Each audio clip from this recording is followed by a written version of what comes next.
Our first tale is entitled Kenneth, written by Huxley Adams and read by Christopher Most. Back in the mid-90s, I used to work at a film processing store. People would bring in their film to be developed, and we'd do it for a nominal fee. My boss was a creepy scumbag who would make copies of people's photos for himself if they showed enough skin. We really should have reported his behavior, but we were afraid of the whole place getting shut down with a lawsuit, and we'd have to go find new jobs. Needless to say, the jobs paid the bills, so I kept my mouth shut. We got lots of tourists who would bring in their vacation photos to be developed, never to be seen again. But we had regulars too, mostly moms who would bring in reel after reel of their kids' sports games, birthday parties, and graduation ceremonies. And then there was Kenneth. Kenneth was a man in his 40s. I met him on my first shift and saw him every Thursday night after that. He'd bring in the same thing every time. One reel of film in a small black canister, with 2 rolls of quarters to pay for the development. He never said much to me, and I only learned his name after about a year after I started working there, despite seeing him every week. The processing machine we had did all the development work, so the only time I'd ever see people's photos was when I was removing them from the print tray and placing them in the envelope we'd return them to the customers in. I wasn't much of a creeper myself, so I'd never go out of my way to check out people's pictures. But Kenneth's photos were different. Well, I said photos when I should have said photo, because there was only ever one photo on each reel he would bring in. The rest of the negatives were always blank. Those single photos were always similar, 2 people standing in the window of a house. At first I thought maybe Kenneth was some kind of voyeur, because it would often appear as though the pictures were taken from the street, and it was never obvious that the people knew they were being photographed. The composition of the photos were almost always the same as well. One person peering through the window towards the camera, with the second person standing behind them, partially obscured, to the left. There was nothing suspicious about any of the photos, though, and everyone was always fully clothed. Kenneth would bring in these photos to be developed for years. I never asked him about them, because technically we weren't supposed to be examining people's photos too closely. I mean, if we saw the photos were of a crime, we had to report them, but nothing illegal was ever happening in Kenneth's pictures. It was always just 2 people standing in a window. About 3 years after first meeting Kenneth, he brought in a reel of film as usual, and I developed it. But I noticed that the picture on the reel only had 1 person in it this time. I decided to try and spark up some conversation with Kenneth, so I mentioned it. "Trying something new?" What do you mean?" he said. His eyes widened and he ripped open the envelope that the envelope was in. His face went white. "I guess your other friend couldn't make it," I said, trying to ease him a bit. He looked worried and his hands were shaking. "He only comes when I want him to," he snapped. I was a bit taken aback by his answer. I'd never seen Kenneth upset before. He'd always had such a pleasant demeanor, and he didn't just look upset, he looked scared. I asked him if he was okay, but he said nothing and walked out of the store. That was the last time I ever saw Kenneth. The photo store closed down a couple of years later and I found work elsewhere. Well, it was the last time until 3 days ago. I was working at home in the evening, Thursday night. I live alone and do freelance web design to pay the bills. At about 7:30 at night, I heard a car horn honk from the street outside my apartment. I didn't pay attention to it until I heard it honk again, and again, and again. I went to my window to see what was going on, only to catch a glimpse of someone in a car, snapping a photo of me from the driver's seat before speeding off. Obviously, I was bothered by this, but I didn't call the cops or anything because I didn't really have anything to report. The next morning, I found a small film canister on my doorstep, along with 2 rolls of quarters.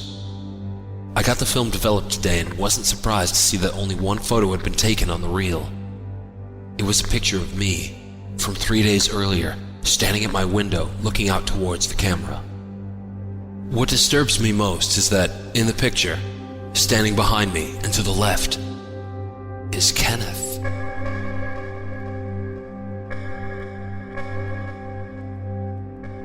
Our next tale is entitled First Time at the Movies, written by Kay Hazelton and read by Wendy Corrigan. When I was in the 6th grade, My friend Nicole and I were finally allowed by our parents to go see a movie by ourselves without our parents in the theater with us. Her mom dropped us off at about 7 p.m., and we went inside and happily watched some movie. I don't even remember what it was. I was just thrilled at feeling grown up. The movie ended at about 9, and I called my mom to come pick us up. She said she would be there in about 10 minutes. In the meantime, as it was a warm summer night, we decided to walk outside and wander around for a while. We eventually ended up heading to the far end of the theater, near the exit to the highway, so that my mom wouldn't have to drive in too far.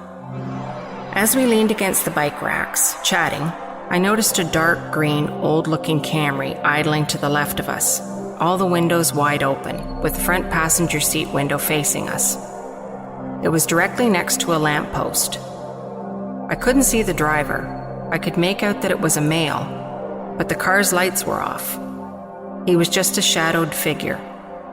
I continued talking and laughing with Nicole, but I kept glancing back at the Camry, wondering what the driver was doing. I was suddenly intrigued by something glimmering in the front seat. It seemed to be coming from the driver's upper body, maybe his neck. Was it jewelry?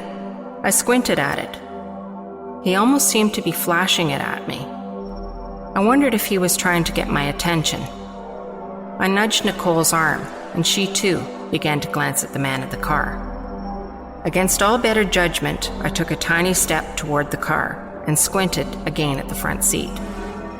I decided the shiny thing was a necklace, but the way the driver was gripping at it unsettled me. I took another tiny step forward, and the driver jerked suddenly towards me, his neck seemingly slower than the rest of his body. I wanted to back up, run back into the theater, but I couldn't. Hey. That one word made me freeze up. His voice was plain and flat, even oddly polite, but it was terrifying. My mind was seized with dread. His voice had no uncertainty.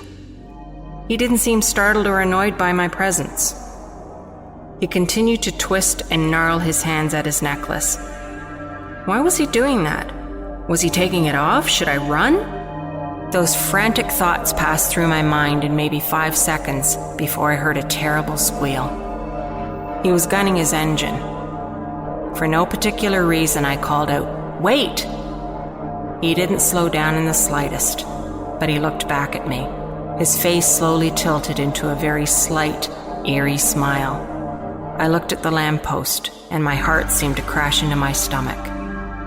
I realized he had not been wearing a necklace at all. He had been wrapping steel wire around his neck, and the rest of it had been tied to the lamppost. I wanted to close my eyes, but I couldn't.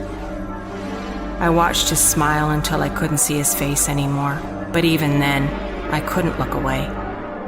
I watched his retreating, dark silhouette in horror as he drove away. It seemed like he drove for miles, but in reality, it must have been only a few dozen feet. Nicole and I waited in silent horror, watching his figure in the front seat, watching the steel line get tenser and tenser. Then I watched the dark outline of his head get yanked roughly from his body. It was only then that Nicole and I began to scream and scream. Our next tale is entitled, Why I Refuse to Work Late. Written by William Delphin and read by Reese Selby. I used to work for a marketing firm located in the Back Bay section of Boston. It was a small company, but large enough that we operated on an entire floor of the building we rented, and that I was not familiar with everyone else who worked there. I started in 2007 as part of their web-based media team. For those of you who don't know anything about the marketing business, it's very client-driven. A team of producers sell our services to companies, often a little overzealously. And the designers and developers typically have to work like slaves to meet the producers' promises. This can mean late nights, taking a cab home because the commuter rail has shut down. It also means coming in on weekends and working late then too. It was November of 2008, and we had a big promotional site being developed for a rather important client. I'm not at liberty to give out the details surrounding the project, but it's not relevant to this story anyway. What is relevant is that the client was pushy, as most are, and the site was complex, so I ended up having to come in on a Saturday and work late into the evening to have something ready to present by Monday. If you've ever worked in an office on the weekend, you know just how different and isolated it can feel. There were other people at first, ambitious or merely driven, doing their thing, but never our paths did cross. The office was organized into patches of cubicles. We developers tend to be a little off-kilter, goofy, prone to coming in wearing t-shirts and faded jeans. The higher-ups put us in the back corner so that tours with potential clients could avoid having to explain us and our appearance to them. The corner just happened to be facing the alleyway between our building and the next one. The back row of cubicles eventually got replaced with an aesthetically pleasing row of glassed-in offices for the director of the web-based media team and some selected subordinates. But at the time of this tale, there was only her dark office and a row of grungy cubicles where said subordinates vied for legroom with piping and windows looking out at the brick facade of the adjoining structure. The lighting in our section was often dim. My co-workers liked to loosen any fluorescence that flickered rather than request a change of light bulb. My own cubicle was on the far side of the area from the beautiful brick vista, smack dab in the corner, with a set of shelves. I only warranted half the space of a regular cubicle because I was the newest member of the team. Seated at my computer, a radiator warming my toes, and my back to the rest of the office, I worked on the site. It was a little after midday when the producer called me to check on the status of the project. The nice producers came in and stuck around to show their support when you had to come in on weekends. Sometimes they'd go pick up lunch or dinner to reduce your downtime. The not-so-nice ones called and encouraged you while they went shopping or played golf. Things were going well, and I told her as much. While she began droning on about a list of features I should remember to have implemented, I heard a noise behind me. It sounded like chains rattling, which I thought was an unusual sound for someone to be making, which is why I got up after finishing the conversation and hanging up, and went into the kitchen area to investigate. The kitchen separated our section from the graphic designer group, and was at the end of a large open hall that had several meeting rooms attached before ending on the other side at the lobby with the front desk and elevator. There was an old freight elevator right by the kitchen side of the hall, but we usually avoided using it because of its tendency to break down. There was nobody in the kitchen, but as I turned to look down the hall toward the front desk, I saw the door to the freight elevator coming to a close. At the same moment it closed completely, I spotted a co-worker heading for the lobby elevator. They turned at the sound of the freight elevator door shutting, saw me, and waved. "Don't forget to turn on the security alarm before you leave," he said. "Am I the last one here?" I asked. He nodded and headed for the elevator. When I got back to my desk, the phone was off the hook. I chalked it up at the time to me being forgetful, but I wonder now if it was something else. The line was making the noise you hear when you've left it off the hook for too long, so I hung it up and went back to work. It got dark out and I still wasn't done, so I called my wife to tell her I would be working late and to go ahead and eat without me. As I hung up the phone, I heard a creaking sound, like door hinges. I was feeling a little creeped out by being all alone, so I got up and went back to the kitchen area to see if someone had come in. If they had, and I had left before them, I wouldn't want to activate the alarm. Between the cubicles and the kitchen is a very tight hallway, which is where the restrooms are found. As I passed it, I saw the men's room door coming to a close, like I had just missed someone going in. I waited in that spot for about 5 minutes, trying to look nonchalant about standing around, like I was trying to do something instead of just watching to see the person come back out. Finally, feeling increasingly anxious, I walked down the dark hall and slowly opened the men's room door with the planned excuse of, what the hell, I had to go and this is a bathroom. The bathroom wasn't just empty, it was pitch black. The lights had been out since I came in that morning, and nobody had turned them on. Walking into pitch black unexpectedly like that can really put you in a state, let me tell you. Suddenly being blind when you were able to see just a moment ago, it was like the air got sucked out of me. And I realized I was holding my breath because everything was dead silent and my ears had sensitized in the hope of catching even the slightest sound. I stood there a second and then turned on my heel and got out of the restroom back into the hallway, where I clutched the wall like I was afraid it was going to fall away and leave me back in that infinite blackness. I wasn't even thinking about whether anyone else was watching me at that point. I couldn't tell you why I was scared at the time. I just was. I did not like being alone in that office. I knew that right outside was a brightly lit city, but somehow it all seemed really far away. The T station was a block away. I could run to it and be home in a couple of hours. But then I'd have to explain to the producer that I wasn't done with the site because I got scared. And she was sure to tell everyone else, and I'd be laughed out of the office. I flipped the light switch to the restroom there in the hall and went back in. The men's room was about the size of 2 of our cubicles and even grungier than the alley back behind the office. There were 2 stalls, a pair of urinals, and a trio of sinks with a wall-length mirror. I hated the urinals because one was right by the door and I felt like people passing by could see in while I went. The other was made for a midget. Even though I was alone, I went and sat down in the stool. I also just felt the need to sit and relax a moment. I was just beginning to relax when I heard the door creak again, followed by footsteps on the tiles. I was relieved by that sound because it meant I wasn't alone. Someone else had come in, and all that sudden fear was just me being irrational. I cleared my throat, a tradition I do sort of to say, this stall is occupied. The moment I made the sound, the footsteps stopped. I suddenly felt a little anxious again. I cleared my throat a little less obviously, to make it seem like an introduction, and more like I had just had a bit of congestion. The footsteps suddenly began to get closer. When it sounded like they were right outside my stall, they came to a stop.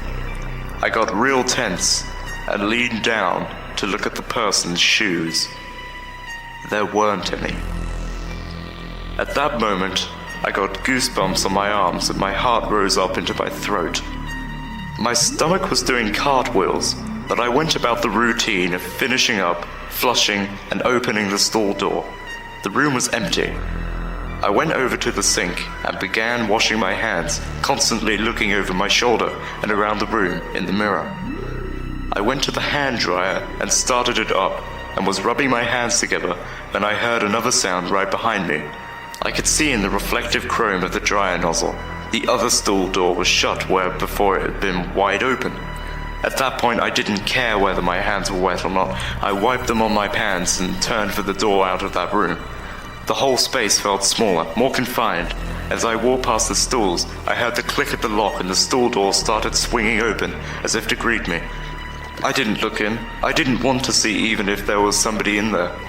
I just ran the last few feet, yanked the door open as hard as I could, and bolted down the dark hall back to the safety of my computer.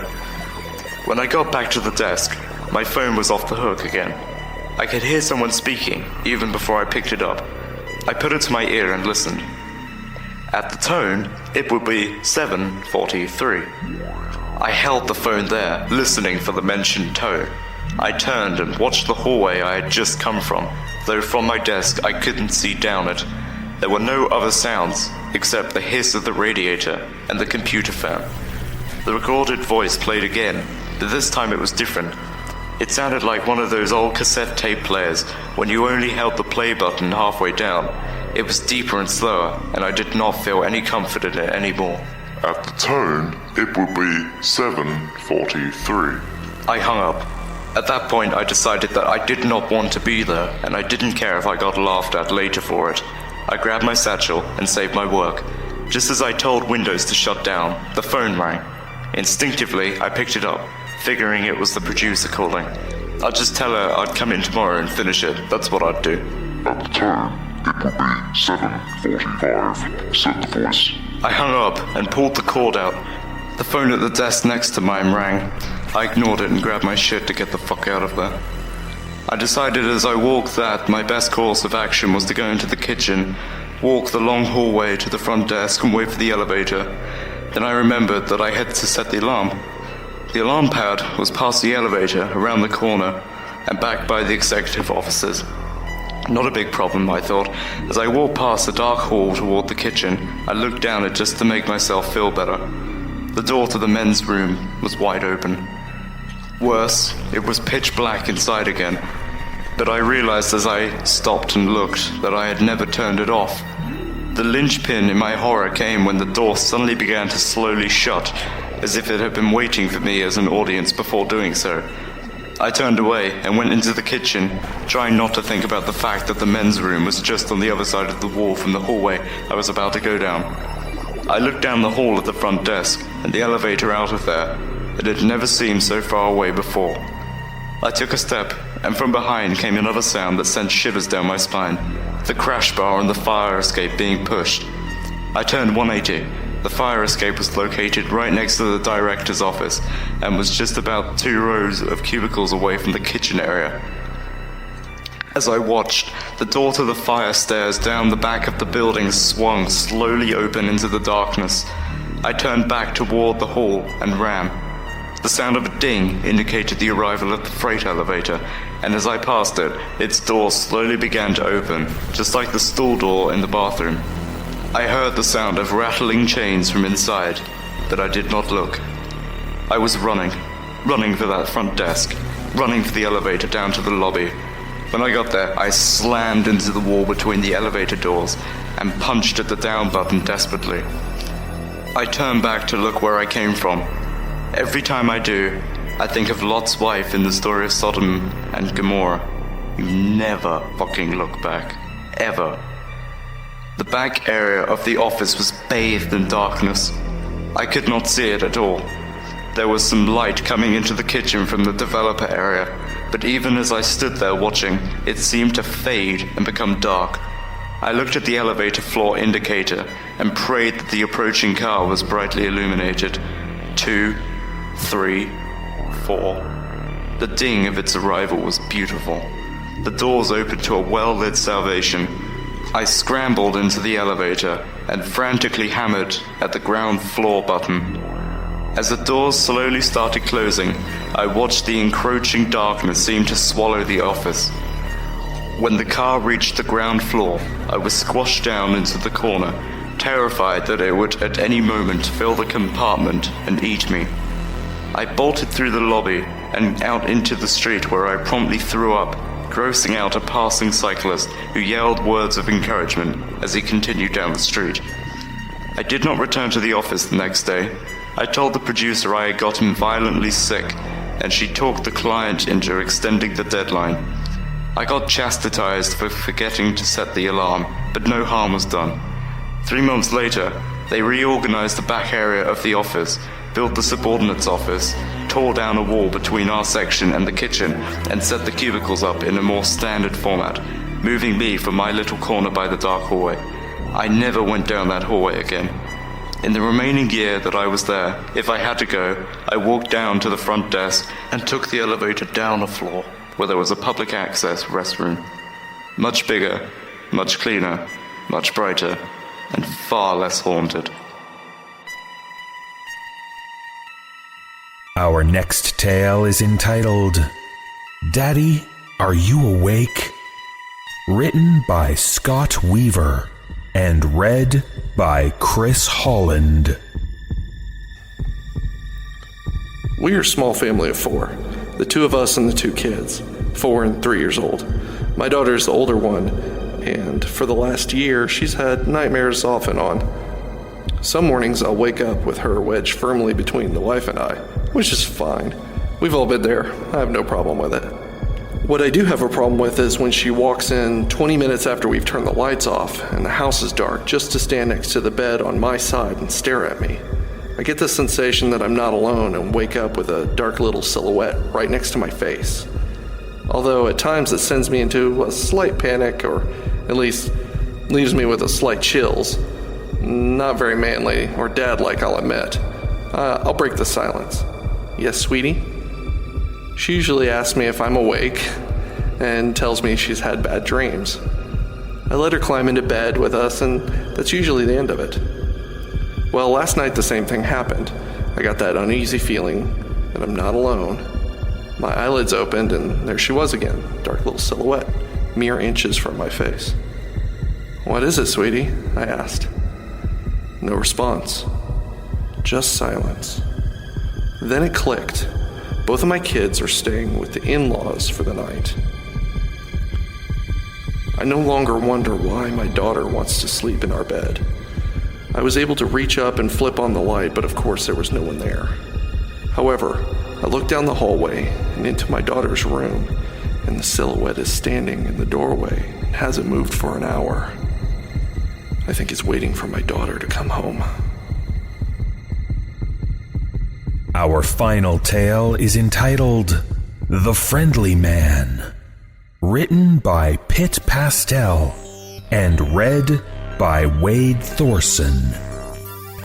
I think I make a terrible friend. People tell me I'm inconsiderate, lazy, always late to pay them back when I borrow money. All around bad characteristics to have in a friend, I guess. Whatever. Doesn't matter to me anymore. They don't know a fucking thing about bad friends.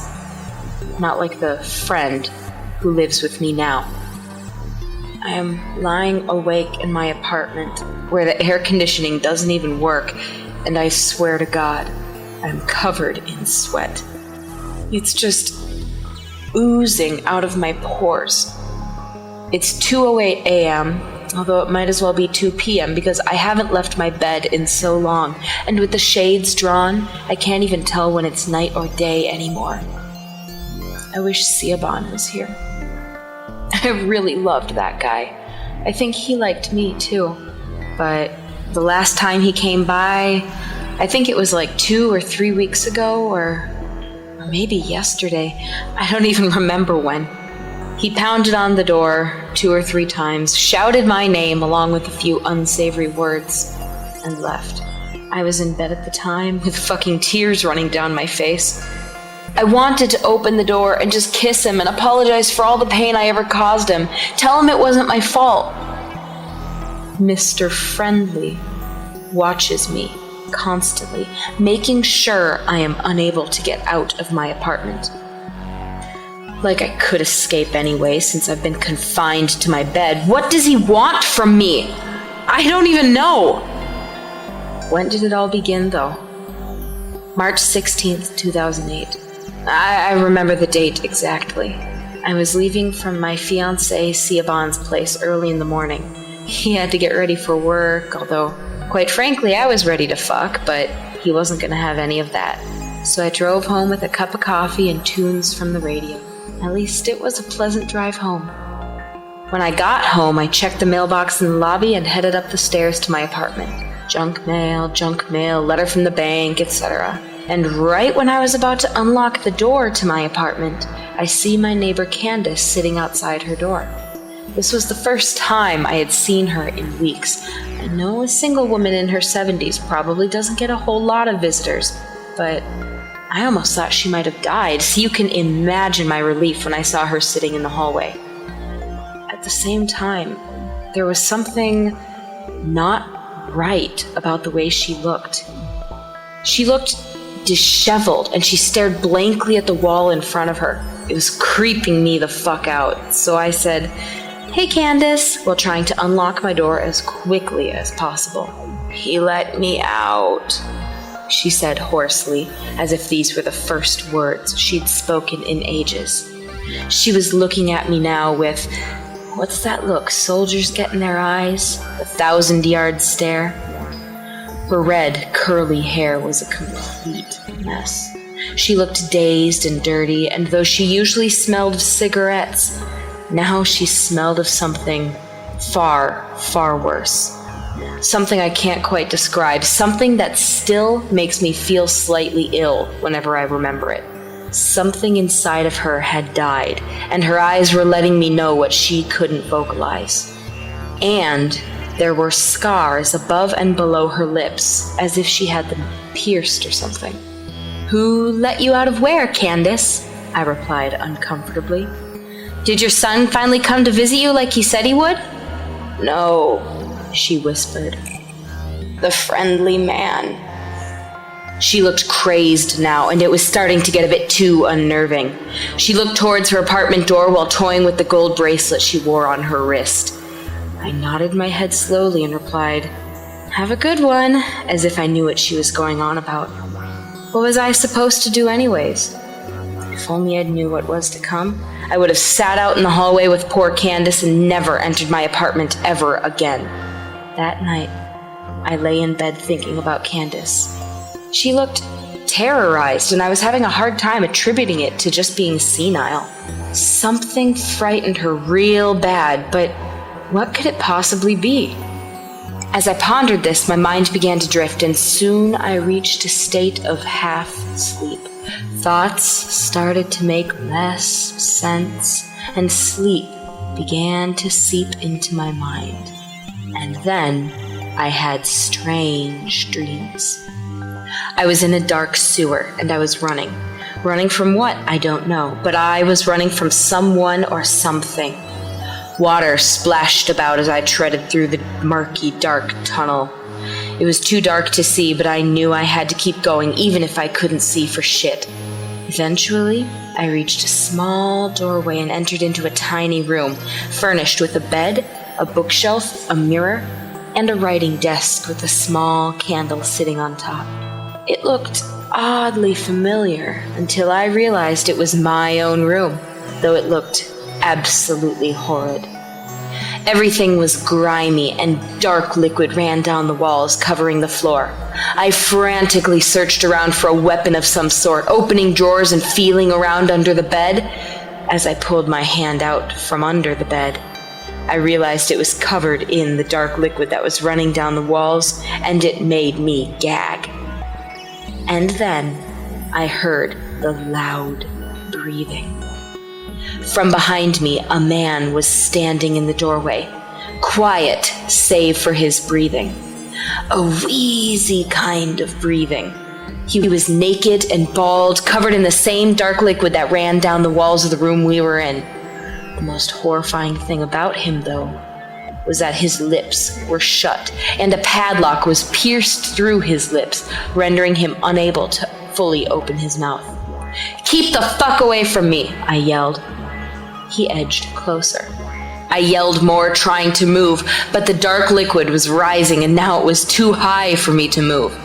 I was trapped in the thick goo, and the dark stranger was coming closer and closer.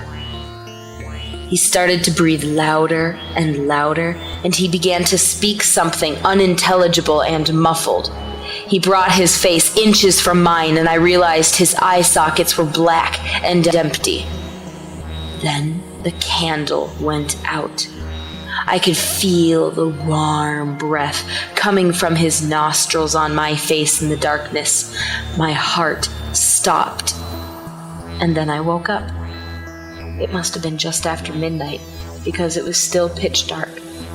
I was drenched in sweat, still jarred by the dream I just had. I couldn't see anything in the darkness, but there was definitely a person in the room. "Shh," said a voice from above me. A stranger placed a finger on my mouth. I attempted to bolt from the bed when I realized I was tied down to it with heavy rope. Bad dream. The fear was so overwhelming, my heart felt like it was attempting to shoot out of my chest. The stranger passed his hands over my face, almost caressing it.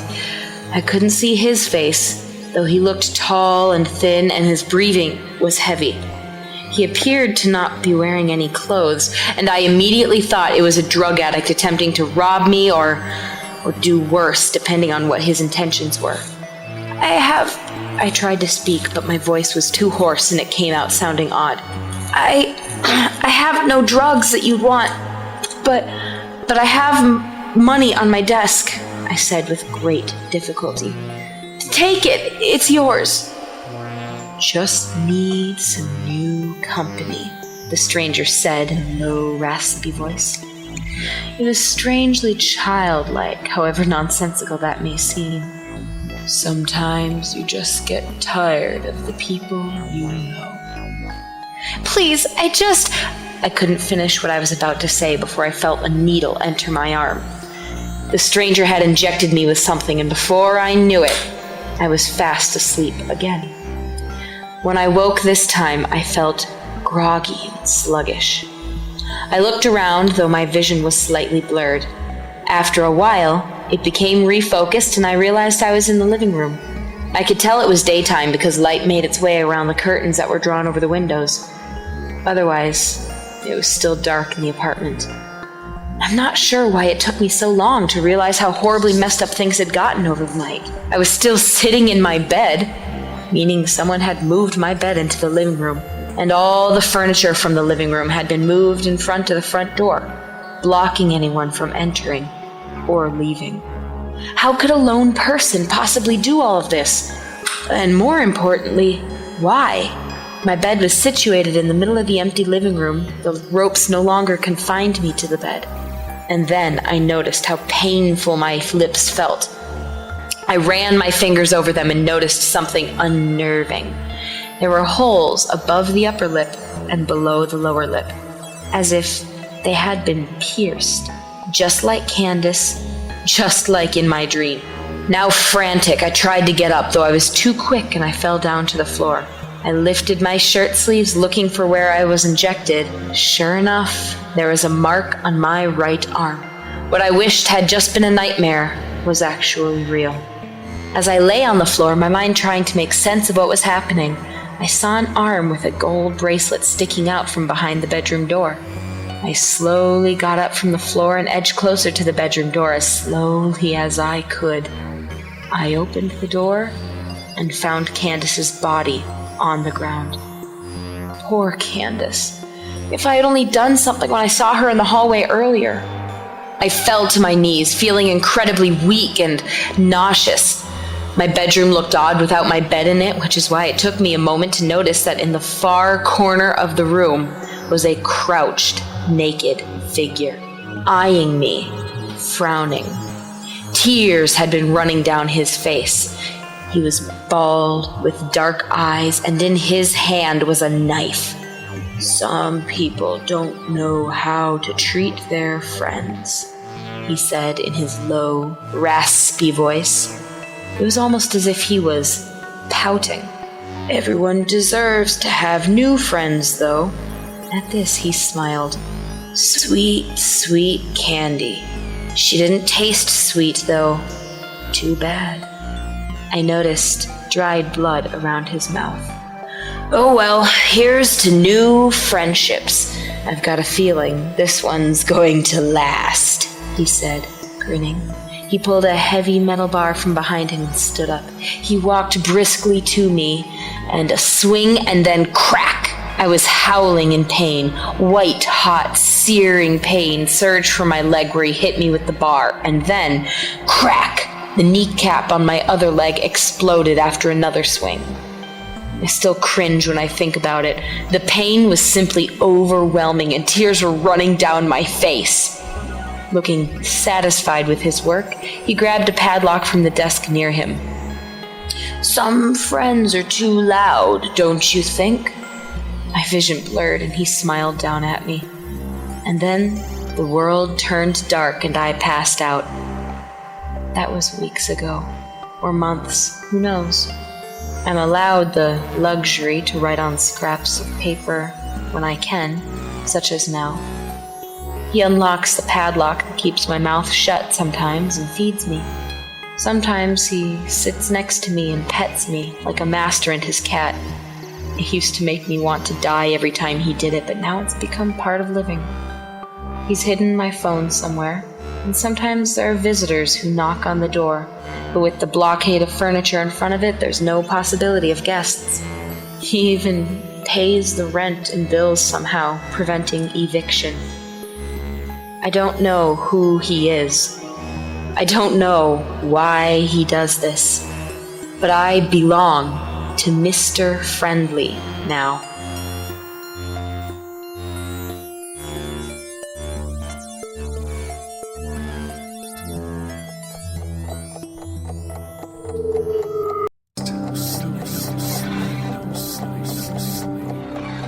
Our first tale is entitled Cologne, written by Ali Brosh and read by Faith Sayers. At first I was annoyed by the shitty dollar store knockoff fragrance that lingered in my entryway. I've never worn perfumes, especially not cheap cologne. I hate the stuff. It smells like desperation and it irritates my skin. As those two thoughts slowly juxtaposed themselves, my annoyance turned to sickening apprehension. I often fear that my house will be broken into. The fear stems from an experience I had as a child where I awoke to find a man in a cowboy hat and a trench coat staring at me from across the room. He carried a Bowie knife and a plastic garbage bag. My parents wrote it off as a night terror, but it continued to haunt me well into my adult life. So I check everything. Doors, windows, crawl space. It's so routine that it's almost automated. I even do it in a particular order to make sure I don't miss anything. I mean, you don't want to spend your final seconds wishing that you would remember to check the locks on your bedroom window. I locked the front door behind me and quickly made the rounds. Doors, windows, crawl space.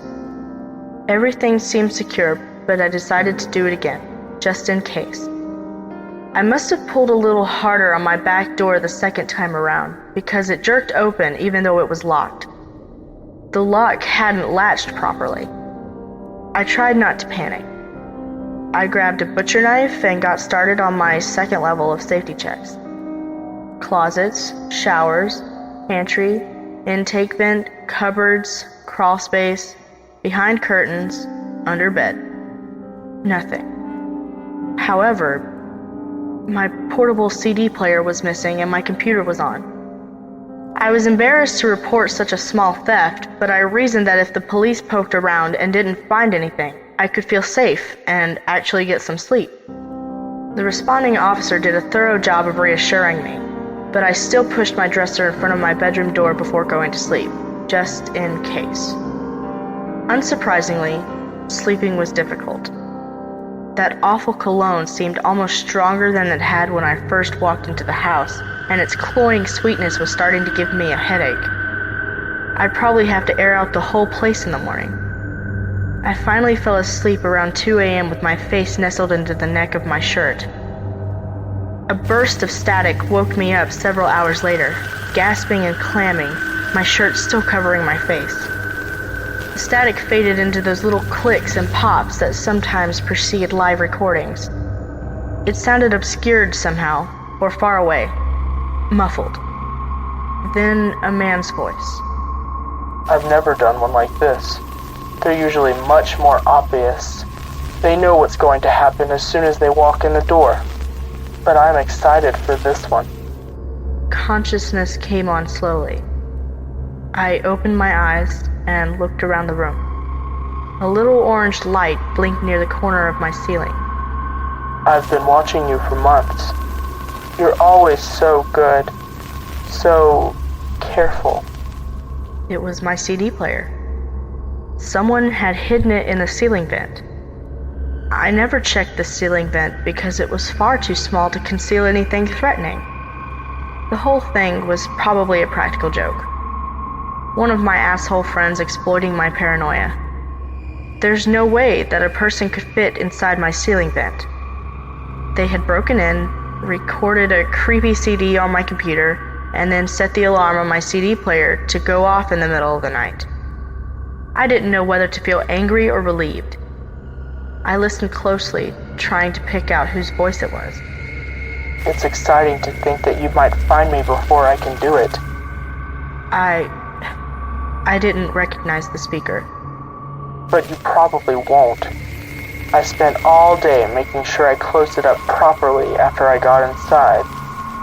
The last shred of my relief drained away as the bed slowly shifted underneath me. No one ever thinks to check inside the mattress.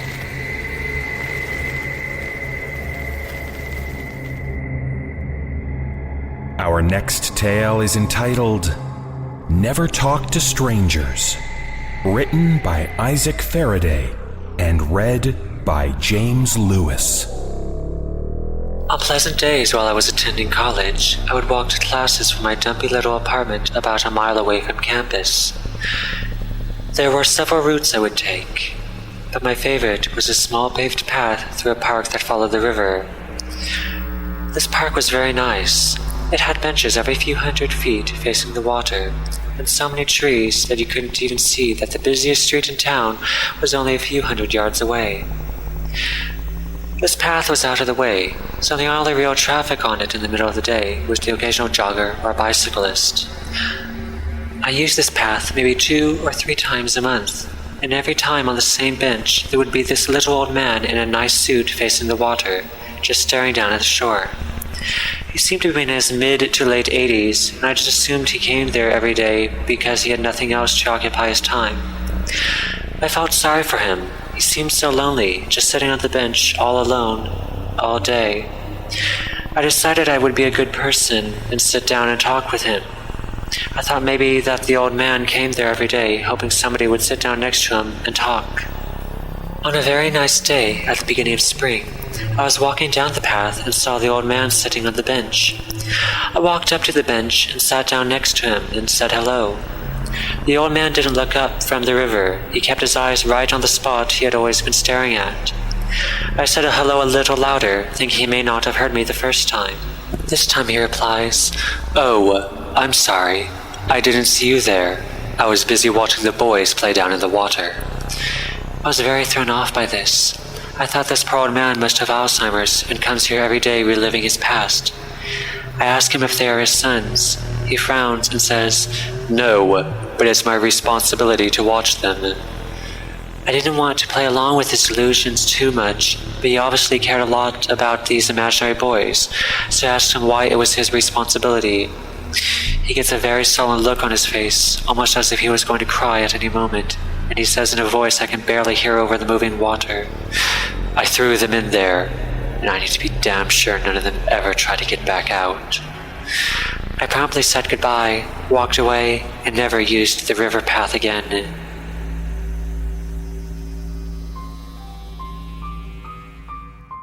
Our next tale is entitled We Don't Talk About Sarah, written by William Dalfin and read by Wendy Corrigan. I always wanted a little sister. I would beg my parents, please, please, and they'd roll their eyes and tell me that it wasn't as simple as I thought. That didn't stop me from talking about it every chance I got, though. When they brought Sarah home, it was the happiest day of my life. She was so cute. I couldn't wait to share my toys with her. I started going through them, deciding which ones were hers and which ones were mine. I borrowed my daddy's label maker and started putting our names on each thing so we wouldn't get them confused. She cried a lot at first. I'd ask my parents why she cried so much, and they told me it was natural. They said when she got used to us and our house, she would calm down and not cry all the time. Sometimes, though, she'd cry so loud that Daddy would have to take her into the basement where it was soundproof so the neighbors wouldn't complain. She slept in Mommy and Daddy's bed for the first month. Sometimes I'd try to join them, but they'd always lock the door. Mommy said their bed wasn't big enough for all of us to sleep in. I was patient. I knew the new bed with the bars that they'd set up in my room would eventually be hers. When they felt it was safe to let her sleep on her own, they started putting her in it.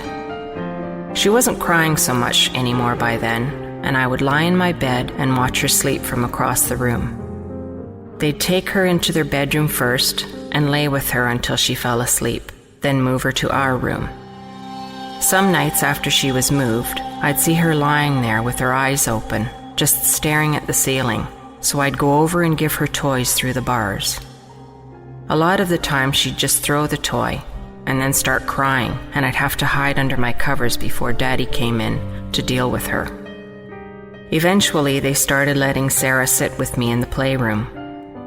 I was told that I wasn't allowed to give her anything too small or sharp that she could hurt herself with. I was so happy. I would sit behind her and brush her hair and tell her she was the best little sister in the world.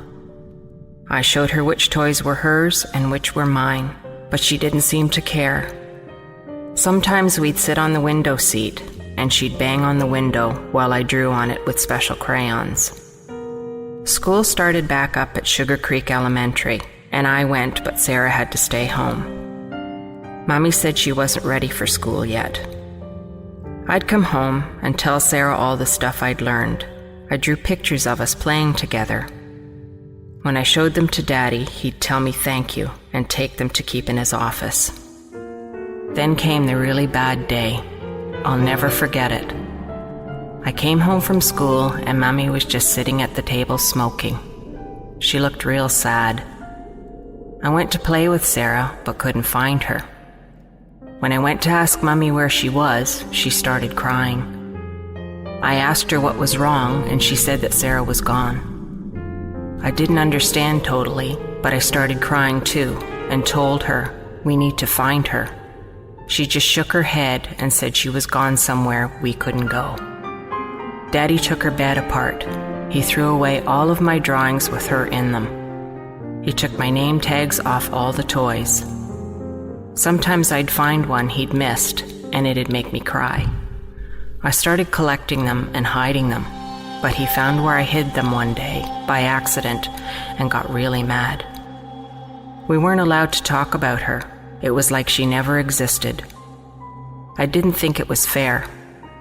I told Mommy that Daddy was mean to make us not talk about Sarah, but she said it was better that way, and I would understand when I was older. I saw Sarah again. It was just one time, but I'll never forget it. I was with Mommy doing some errands. We went grocery shopping, then went to a fabric store in Thornton so Mommy could look at material to make some new curtains out of. She remembered that she had letters to mail, so we stopped at the post office to buy some stamps. I was humming to myself and reading posters while Mommy talked to the lady behind the counter, and that's when I saw Sarah. She was as cute as I remembered. I walked over and looked at the poster with her picture, but they'd gotten her name wrong. Somebody had written her name down as Shannon.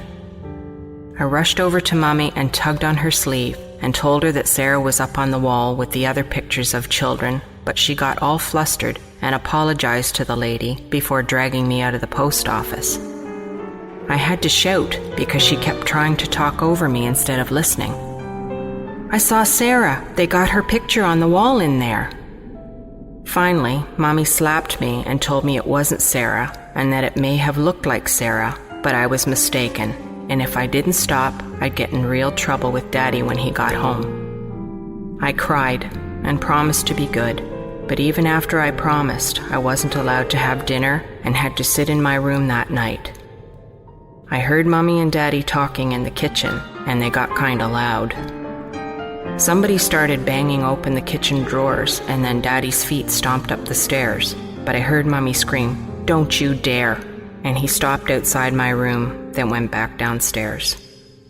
We never went back to that post office, and I never saw Sarah again. This is the first time I've talked about Sarah since that day. Our next tale is entitled, They're Not Smiling, written by Vittorio Romeo and read by Chris Holland.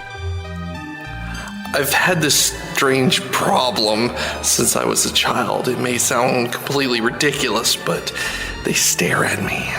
They smile at me most of the times. I'm talking about inanimate objects, dolls, stuffed animals, holy pictures, and paintings. When I look at them, they look back at me, right in the eyes, and they smile most of the time. The first time I experienced this, I thought it was normal. I remember trying to speak with them, but they didn't reply. They just stared at me and smiled most of the times. When I told my mom about this, she thought I was just kidding.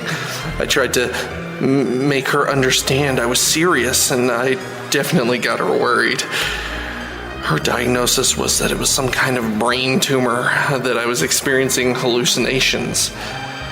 She brought me to several clinics, but all the tests were negative. My family has a very strong faith in God, and we all started to believe that it was some sign from the heavens, that maybe God wanted to tell me something. But I don't believe in God. I can't explain why they smile at me most of the time. I recall a very special day when they stopped smiling at me. They had a very strong frown and they looked sad. My dad died in a car accident. Right after my dad's death, I wanted to get rid of them. No matter how hard I wanted to, I couldn't. They were smiling at me again. They were happy, and I couldn't get rid of them. Today, my mom was supposed to get back home. She took a flight to New York last week for business reasons. When I woke up this morning, they weren't smiling anymore. They were sad and depressed, avoiding eye contact. They were crying. I just received a phone call. My mom's plane crashed. Now I'm crying. They're crying. I have a gun in my hands. They look angry at me now. I think they know what I'm going to do.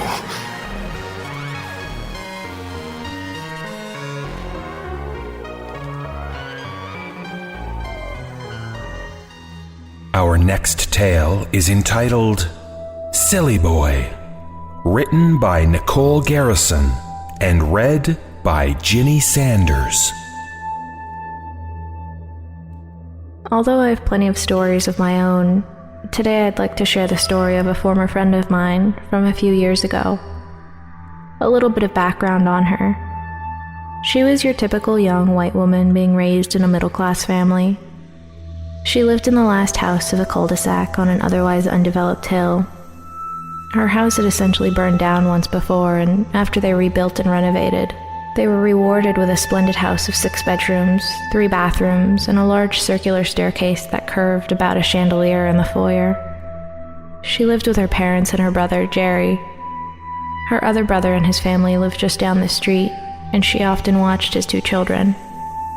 She was in the kitchen cooking one day, talking to her mother who was lounging in the dining room, when they heard her 3-year-old nephew laughing hysterically from the foyer. Now her nephew has always been an uncharacteristically silent child, and to hear him laughing so jovially had their curiosity piqued. Her mother was the one to lean back in her chair so she could see him down the hallway. He apparently had a marble in his tiny hands and had rolled it under Uncle Jerry's bedroom door. The door was locked, and Jerry wasn't home at the time, according to my friend. She goes on to tell me that her mother was in the process of standing to retrieve the marble when she promptly sat back down, a shocked look on her face. The marble apparently rolled back from under the door, right into her nephew's hands. When this happened, he erupted into giggles. This happened a few times, and neither my friend nor her mother were courageous enough to broach the topic until the next day. They approached her nephew and asked him what he was doing the other day. He replied, "Oh, I was just playing with my friend." But there couldn't have been anyone there. As previously stated, the room was locked up and unoccupied. They pried, asking who his friend was.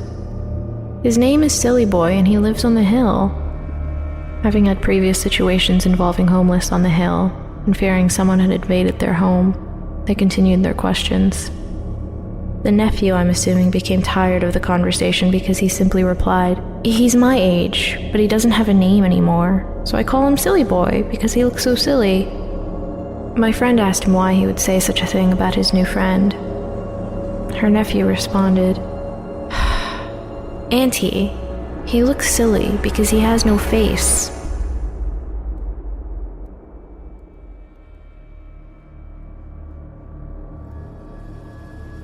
Our final tale is entitled, She Found Her Way Into My Home, written by William Dalphin and read by David Cummings.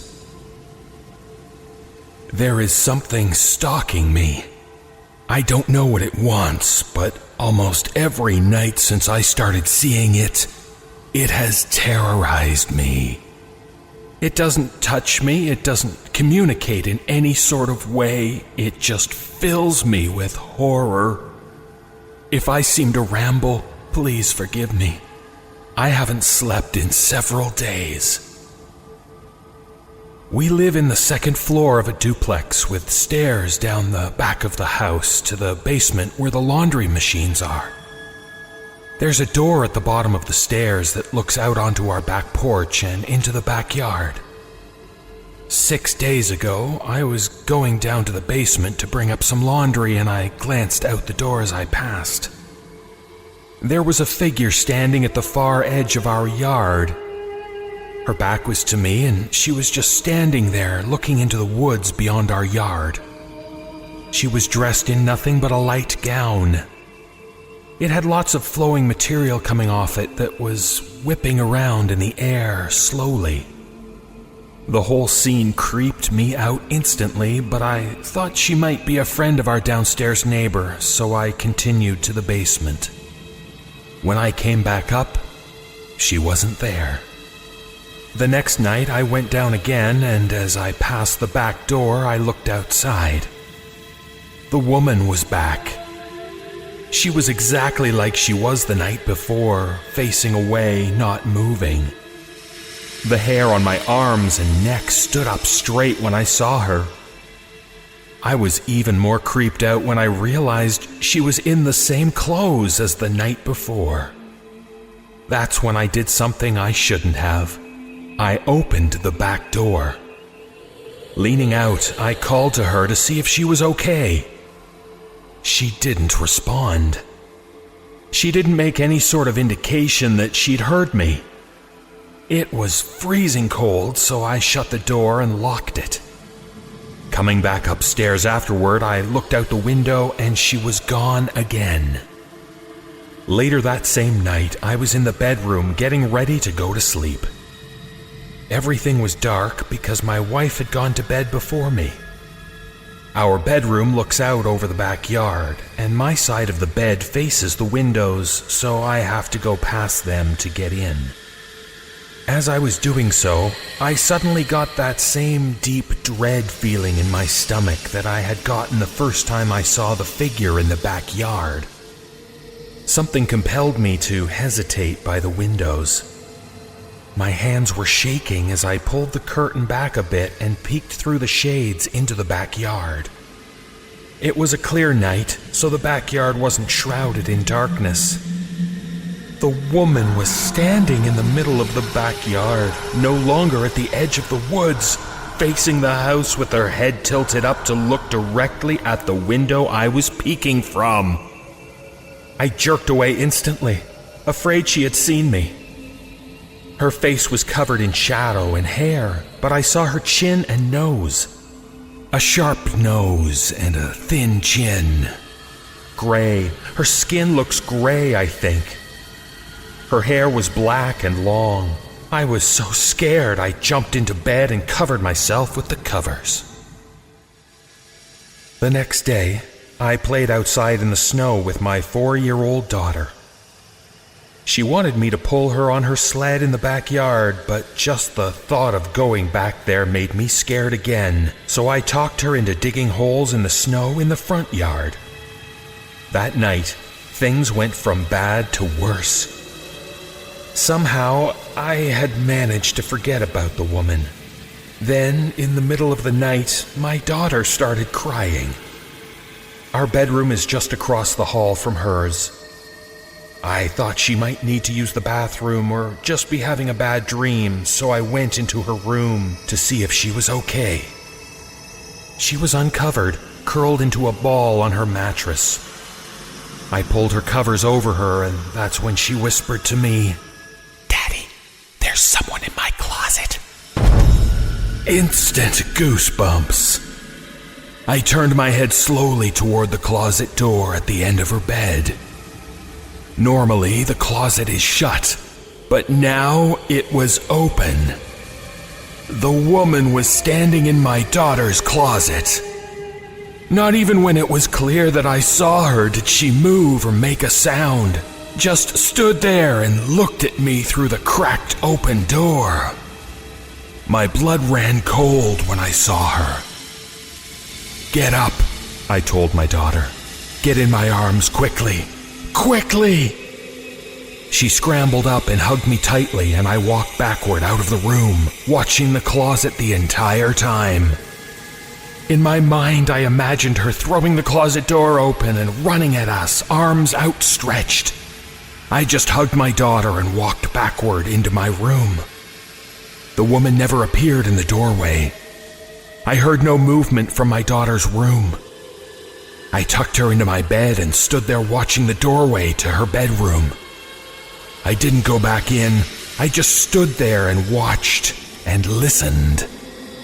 When I finally got the courage to climb into bed, I didn't sleep. Sunday, I told my wife everything. I told her about the first time I saw this woman. I told her about calling out to her and seeing her from the window. I told her that she had appeared in our daughter's closet. She told me it wasn't funny, that it was my fault for our daughter's bad dreams and that I shouldn't encourage her to be afraid of her closet. Sunday night, my daughter called to me from her room again.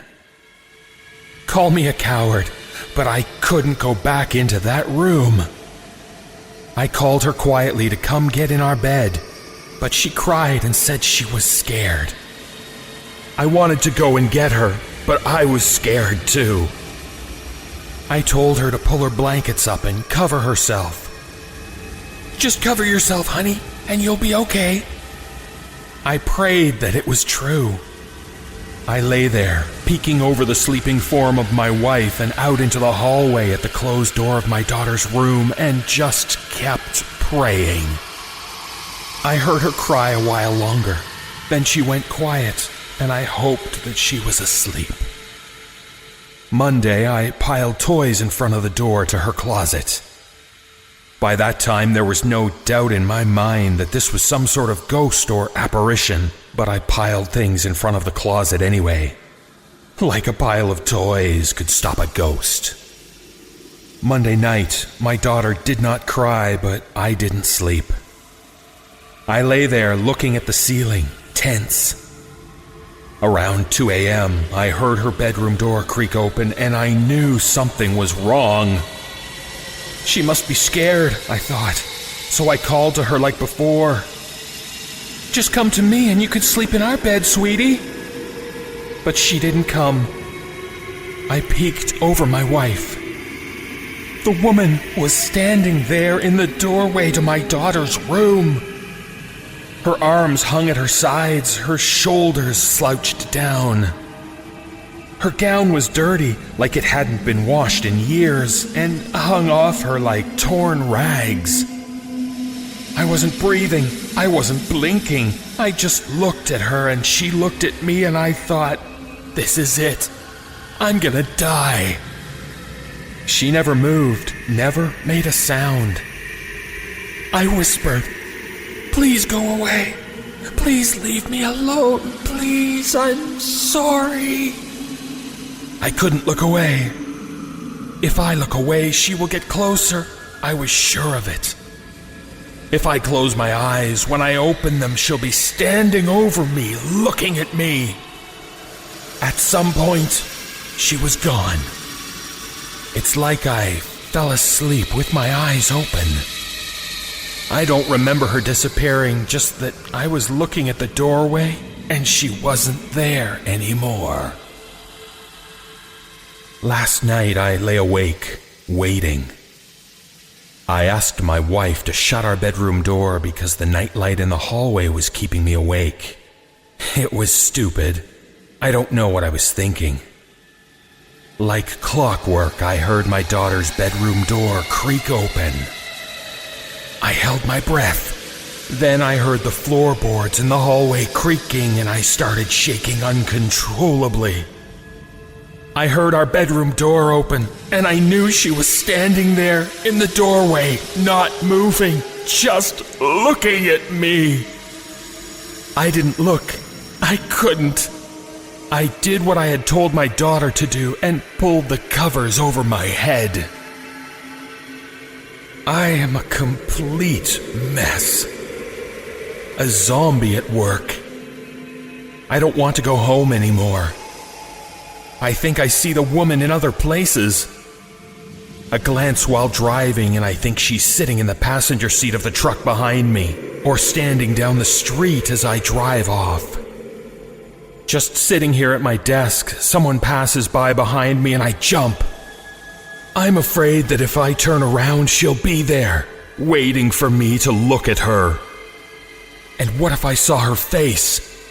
I don't want to see it. I don't want to see her anymore, but I don't know what to do. The only hope I feel is that, for unrelated reasons, my wife is talking about moving. But our lease isn't up until May. I don't know if I can hold out that long.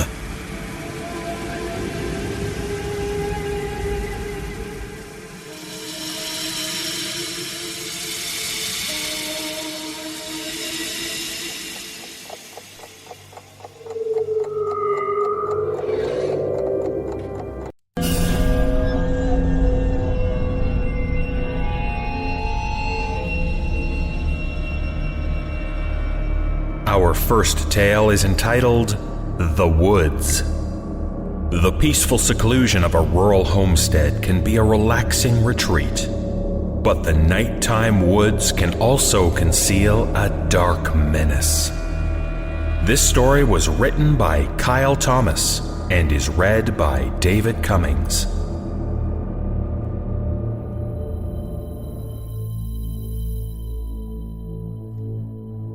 My fiancé lives about 90 miles from my hometown.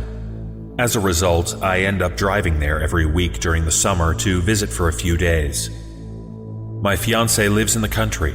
Her father and most of her neighbors owns 5 acres of land, half of which is wooded. It's enough land to prevent any neighbors from seeing what's happening on their property. Normally that's fine, but sometimes privacy isn't all that great. My fiancé and I had gone to bed. My room is a small room that her mother uses for crafts, and it is the closest to the woods. I was woken up around 1 or 2 in the morning. I heard noises coming from outside. No big deal at first. Her family owns a sheep, a goat, and some chickens. At first I thought it was some animal, and being groggy, I rolled over and started falling asleep again. Then I heard the noise again, and I realized that this noise was unlike what I normally hear. It sounded like the wood to the exterior of the house was being scraped by something. This disconcerted me immensely and instantly brought me into a stone-cold clarity. I lay in bed and listened to the sounds outside. I would hear the scraping sound for a few seconds at a time, and then silence. Sounds then started coming from inside the house. My blood boiled cold. I heard footsteps coming up the stairs, walking the hallway, and stopping right at my door. The feeling was nauseating. I could feel my throat tightening, restricting my breath. Then the door opened. It was my future father-in-law. He asked if I heard the sounds outside. I told him yes. He told me to put on my shoes and meet him in the kitchen downstairs. As he sank down the stairwell, I threw on my chacos and went to the kitchen. I saw Jim, my fiancé's father, putting on tennis shoes. Then I took a look at the kitchen table and knew something was wrong. Jim was a sensible man, a former Marine, and a jack of all trades. He didn't do something unless he thought it was necessary or beneficial. So when I saw 2 machetes on the table, I knew shit was getting real. He told me we were going outside to take a look around and handed me one of the machetes. The girls, my fiancée, her mother and sister, were awake at this time as well, but stayed inside and locked the door after Jim and I stepped foot onto the porch. I looked into the night. It was calm and dark, and the occasional breeze made the night seem nice despite the circumstances. The gibbous moon offered just enough light to navigate the yard. Jim and I stepped off the front porch walking east, where most of their property was located, and also happened to be the direction the noises had been coming from. We intended to walk to the goat pen and check on the animals, and then check the perimeter of the house. We never made it to the goat pen. About halfway, roughly 300 feet, we stumbled upon a blanket. On top of the blanket were 4 wine glasses and an assortment of knives, a saw, and some hooks. This freaked me out enough as it was. Then Jim told me that these were knives and tools traditionally used by butchers. We bent down and just kind of stared at those tools. Then we were startled when we heard a banging on the window behind us. We turned around and saw my fiancée banging on the window. Nothing was said. We booked it to the back porch and rushed the door, which, thankfully, was still locked. We banged on the door and asked, or more like yelled, for the girls to unlock the door. No one answered. My mind raced of horrible thoughts that sicken me even to this day. Jim and I both assumed the worst and were yelling for someone to let us in. I was able to break in via the window when my fiancée unlocked the door and let us in. I asked her in a stern tone why she was banging on the window. She told me that she had been standing at the kitchen window watching her father and me when she saw something or someone in the woods. Apparently, the figure was very close to where Jim and I had been standing. She was banging on the window to alert us because in our trance we had not noticed the figure approaching us. Upon hearing this, Jim told my fiancée to call the police while he walked over to the kitchen window. He was staring out the window for a bit when I stepped up beside him to take a look as well. I peered into the forest. At first I saw nothing. Then in the distance I saw 2 figures moving behind the trees. Jim must have seen them too because he rushed off to the back of the house. While he was gone, I saw 2 more interlopers, obviously people at this point. Jim returned to the kitchen carrying 2 shotguns and a box of shells. He handed me a shotgun and some shells and told me to stay inside with the girls. Jim absconded from the house and started to walk along the east perimeter of the property, heading towards the woods. Eventually, we lost sight of him, so we went back to the kitchen and watched the forest. It was maddening watching, looking out of that small window over the kitchen sink. I don't know if my mind was playing tricks on me or if I really did see figures in the forest. Mostly, I saw rickety old trees in the night, swaying in the wind. It had been about 5 minutes since Jim had left when I saw the first flash in the forest. Then I saw 2 more in quick succession, and then a 4th muzzle flash a few seconds later. The light and sound of the shotgun pierced the night and made the girls scream. I didn't blame them. It was quite possible that their father could have been attacked by these people. I didn't have time to comfort them because I saw a figure emerging from the forest. It was Jim jogging back to the house. I let Jim inside. He told me he had snuck up on the 4 interlopers and opened fire. While he didn't kill any, he certainly ran them off the property. About 10 minutes after Jim got back in the house, the police arrived. We told them about the sounds, the butcher's tools and wine glasses, and the people in the woods. Jim told how he had snuck up on them and drove them off his property. Once the police took our stories, they had the forensics team come to collect the evidence. Jim must have shot someone because they found blood in the woods, although no bodies were found. I finally found out what the scratching noise was. The interlopers had carved a 3-foot by 3-foot pentagram into the side of the house. 17 days passed before the group was caught. My fiancée called me early one Wednesday morning.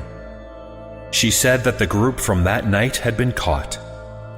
Apparently, this group was into the occult or something similar. They had broken into an elderly couple's house and brutally murdered the couple. They then used a new set of butcher's tools to dismember the bodies and use the wine glasses to collect and drink fresh blood. The police caught them in the act thanks to 2 stoners who had seen the group break into the elderly couple's house. The police questioned them about being at my fiancé's place. They confessed that they had been there and planned to do similar things to her family. They stopped because they saw me, and being as they were now outnumbered, decided not to go through with it. The police asked why then they had stayed so long and carved the pentagram into the house. One of the men, I was told, started laughing at this question and supposedly stated that he and his fellow occultists were the least we needed to fear. I don't know what that means. What I do know is that the police came back a few days later and recommended that Jim cover up the carving and beef up security around the house. Now, when I look into the woods, I no longer see privacy. I see the cover of darkness.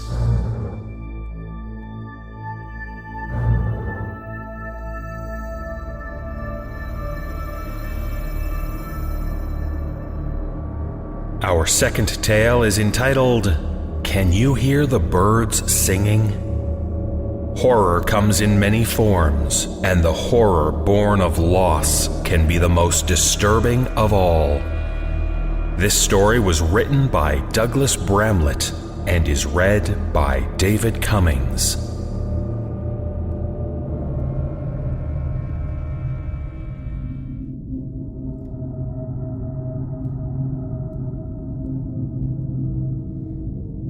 In the smoky darkness, he reached out blindly for her hand. Doing so caused stone to grind painfully against his shoulder.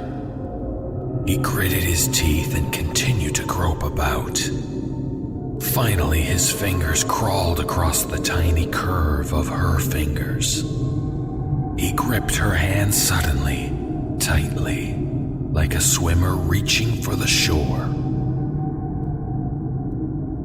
They had moved from tenement to tenement, trapped in the endless cycle of government housing, government welfare, government hassle. He didn't really know how to care for her without her mother, but she was all he had, all he was. Every day he would trudge home after whatever job he currently had that week, bones and body aching with the pain of too many years of hard work and too few days of rest.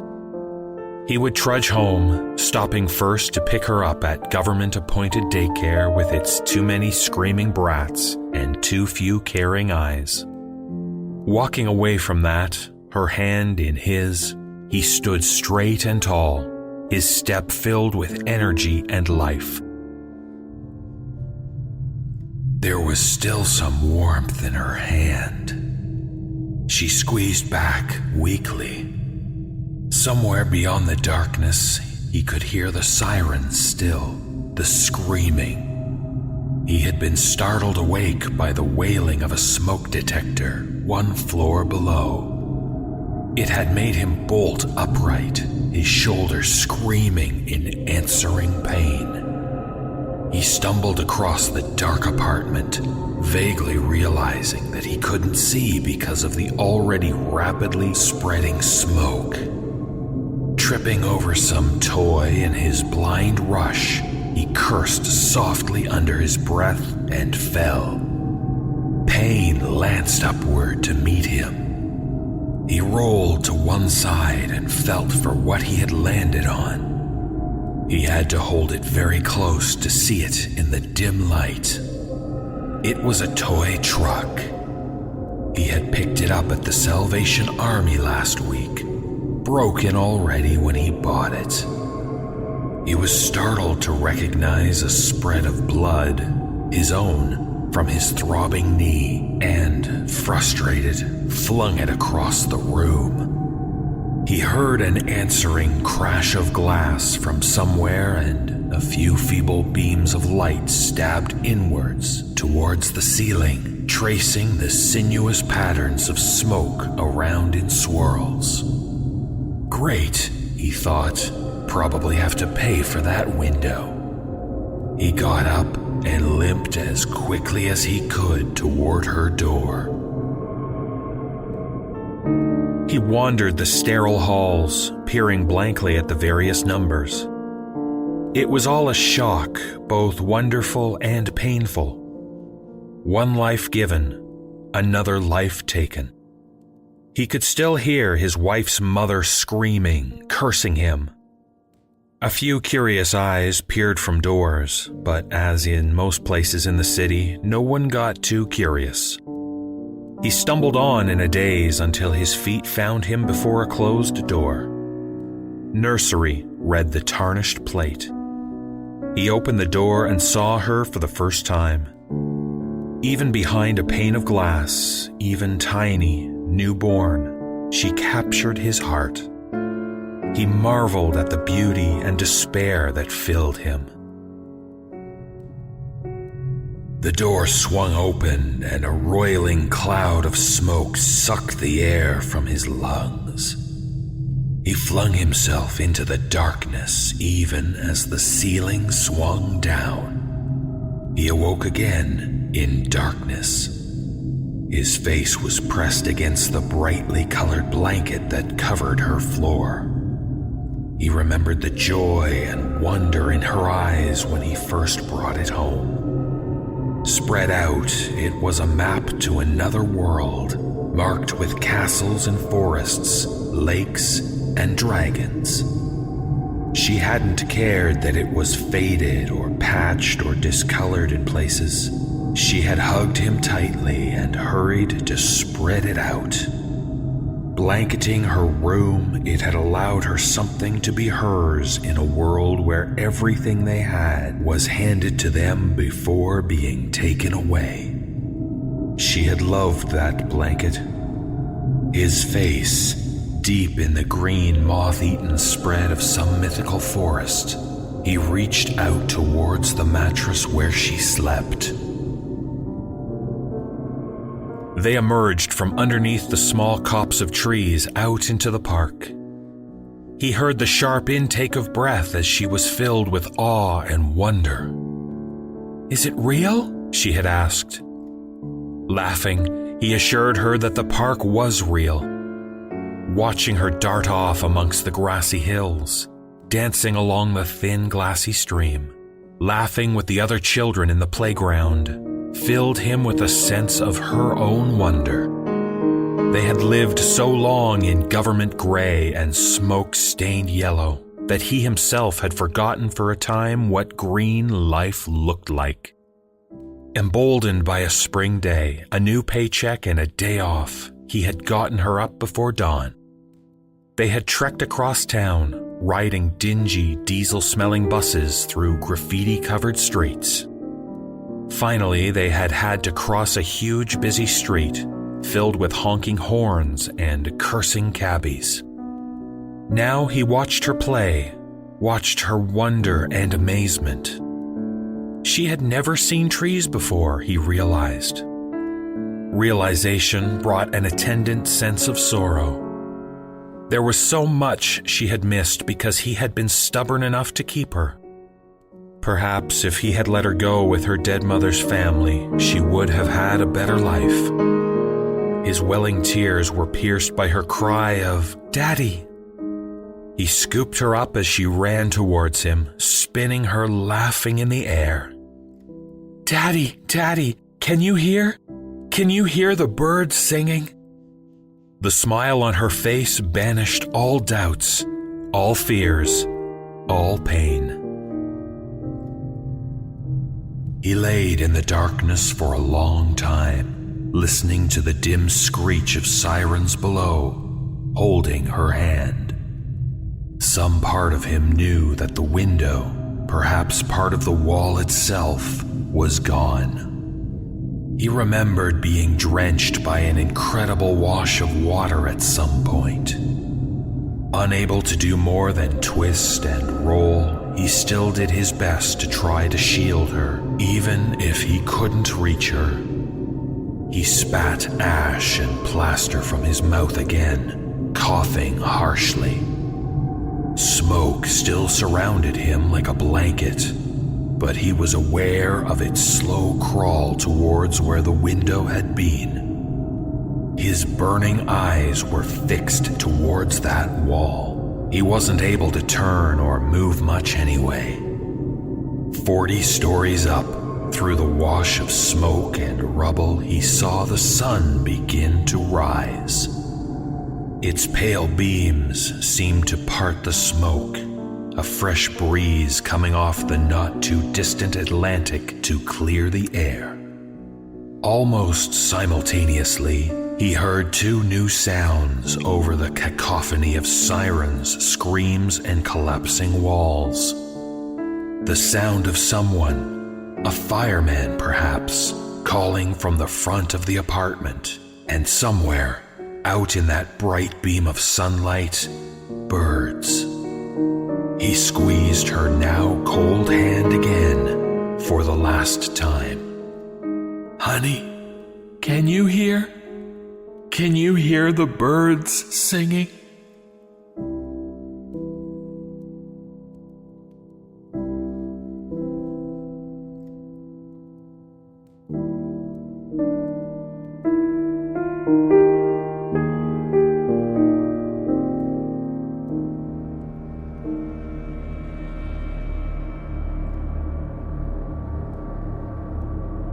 Our final tale is entitled Laurel Highlands. A hiking trip is a great way to get back to nature, until you realize you're not alone. This story was written by Bill Penfield and is read by David Cummings.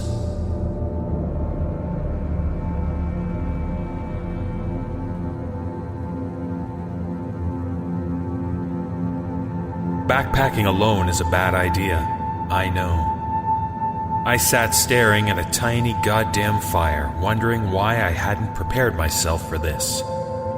In my defense, when you plan a 2-week-long hike with friends and you expect to meet up with them on day 3, you tend to forget that on those first couple nights, you're going to be alone. It just doesn't occur to you. You don't think you're alone, just in transit. In fact, before that 3rd day when you all meet up and share a fire, the trip hasn't even started yet. At least, that's what I forgot, anyway. I get jittery in the woods at night, even when camping with others. Every sound gets amplified by paranoia. I've been rattled out of a tent before only to find myself having a staring contest between a flashlight and a chipmunk.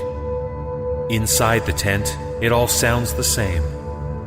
Possum, deer, mice, chipmunks, raccoons, bears, people. It's all just leaves moving somewhere out there in the dark of the woods. So I thought the first night was going to be bad. I surprised myself by falling asleep pretty quick. I figured it out in the morning. It had been a windy night, kind of breezy, and the beautiful deciduous forests of Pennsylvania sounded like the ocean just above my head. It was pretty. It was nice. And it masked the sound of anything running around out there. There was no wind on night 2. Before sunset, while I set up my little tent and let an MRE heat up a bit, there were birds gossiping in the trees, chipmunks arguing with each other on the ground, and I'm pretty sure I heard a deer or 2 walk by up the trail a bit. The forest was noisy. Birds gave way to crickets and frogs. The sun went down, I bagged up my trash, and went to sleep. It took me a little longer this time. When I woke up, the forest was silent. My watch gave me the bad news. 2 a.m. If you've never been in this situation, I'll try to describe it the best I can. Imagine you're in a nylon box whose walls are inches from your hands and its ceiling is a couple feet from your face. The sound your sleeping bag makes as it brushes up against the edges of the tent as you make the slightest of movements seems disturbingly loud, like opening a bag of chips in a movie theater. You don't want to bring any attention to yourself, so you don't move. At all. And you're stuck like that until you can fall asleep. Shit's not easy. Add to the fact that you didn't see one vehicle at the trailhead parking lot 2 days ago, and you haven't seen or heard another hiker on the trail at all, and you're probably about 25 miles from a road in either direction, well, believe me, you start listening for shit. And that's exactly what I was doing right then. I was uncomfortable, effectively paralyzed from anxiety, trying to allow my eyes to adapt to the darkness, listening for whatever was out there. The way it works, usually, is you hear a faint rustle of leaves in the distance, then a crash or two, then discernible footsteps on top of the forest fodder, then they slow down a bit once they get close. Something smells your stinky clothes, and it goes on its way, reversing the process. It's the going away part you want to hear. I probably stared up at the top of the tent in absolute silence for about an hour. I didn't hear any animals at all. That was unusual. Then it happened. There were no footsteps in the distance to warn me. This wasn't the slow, cautious movement of the nocturnal. This was loud and quick.